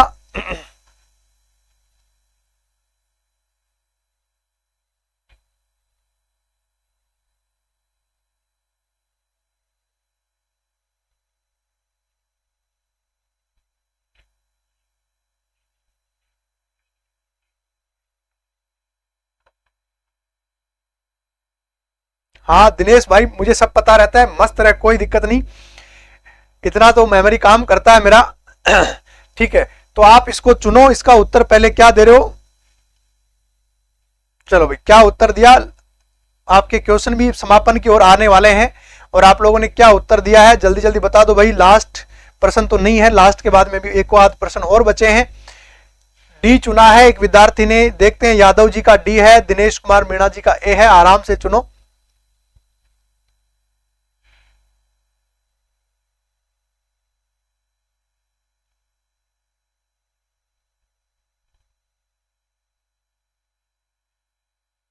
चलो अब मैं बता देता हूं, दो विद्यार्थियों ने हिम्मत दिखाई है, बाकी तो इस क्लास में बहुत सारे विद्यार्थी तो कान खोलकर ऐसे सुन रहे हैं, पता नहीं लाइब्रेरी में बैठे, पता नहीं कहां बैठे हुए हैं, चुपचाप केवल सुनने के लिए। बेटा सुन लो, कोई बात नहीं। शासन सचिव जो होता है भैया नीति निर्माण करता है, परियोजना अधिकारी होता है जो कार्यक्रम क्रियान्वयन करता है, अनुभाग अधिकारी संपूर्ण पर्यवेक्षण करता है, और सहायक जो होते हैं वो बजट का क्रियान्वयन करते हैं, है ना। तो इसका बजट क्रियान्वयन, ठीक है, तो इसका मतलब इसका राइट आंसर चुनिए। तो हम क्या चुनेंगे, सबसे पहले दो को चुनना है, ये दो चुन लीजिएगा, फिर इसके बाद में परियोजना अधिकारी जो होता है एक को चुनना है, दो के बाद में एक ये रहा, अनुभाग अधिकारी का 3 हो जाएगा, और सहायक का हो जाता है बजट का काम करना। तो यानी कि दो जो है दो होगा भाई, जिन्होंने दो चुना है बी बिल्कुल सही चुना था, पवन मीणा करोलिया ने।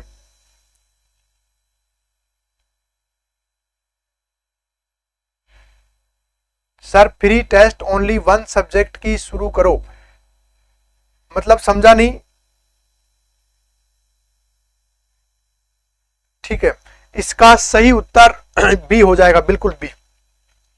चलो 40 है क्या, अच्छा चलो भाई, आज का सेशन हमारा यहाँ पर पूर्ण होता है। आज प्रदीप सर जो है बाद में लेंगे क्लास, 7 बजे आपके साथ प्रदीप सर जुड़ेंगे, और क्लास कैसी रही फटाफट से कमेंट करके बताइएगा।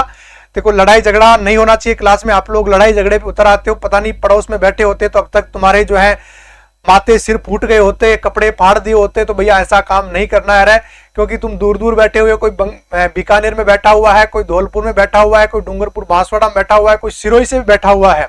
तो सिरोही वाले भैया ध्यान रखा कर, बच्चों को अपनी शब्दावलियों पे कंट्रोल रख, अपन क्या शब्द बोल रहे हैं, मुझे तो कोई फर्क नहीं पड़ता है खैर, लेकिन एक जनरल बात कर रहे हैं कि थोड़ा सा अच्छा नहीं लगता, क्लास का माहौल बिगाड़ने में कोई फायदा नहीं होता है। चलो मेरे प्यारे से विद्यार्थियों, मिलते हैं हम अगली क्लास में, तब तक के लिए सभी को जय हिंद जय भारत। और एक बार मैं आपको फिर से आपको याद दिलाना चाहता हूं, सुबह 8 बजे हमने पॉलिटी की थ्योरी वाली क्लास स्टार्ट कर दी है, और पीछे से मैंने स्टार्ट किया, बिल्कुल नया पढ़ाया जा रहा है, और बहुत लेवल से डीप में आपको पढ़ाया जाएगा। तो एक बार वो क्लास भी आप लेकर देखिएगा। सुबह जुड़ते हैं हम 8 बजे, ठीक है। साइंस की क्लास जैसे ही खत्म होती है उसके बाद में 9 बजे 8 बजे आपकी क्लास स्टार्ट हो जाएगी, तो सभी विद्यार्थी एक बार वहां भी जुड़े। सबको एक बार पुनः हार्दिक अभिनंदन, स्वागत, और सभी को जय हिंद जय भारत।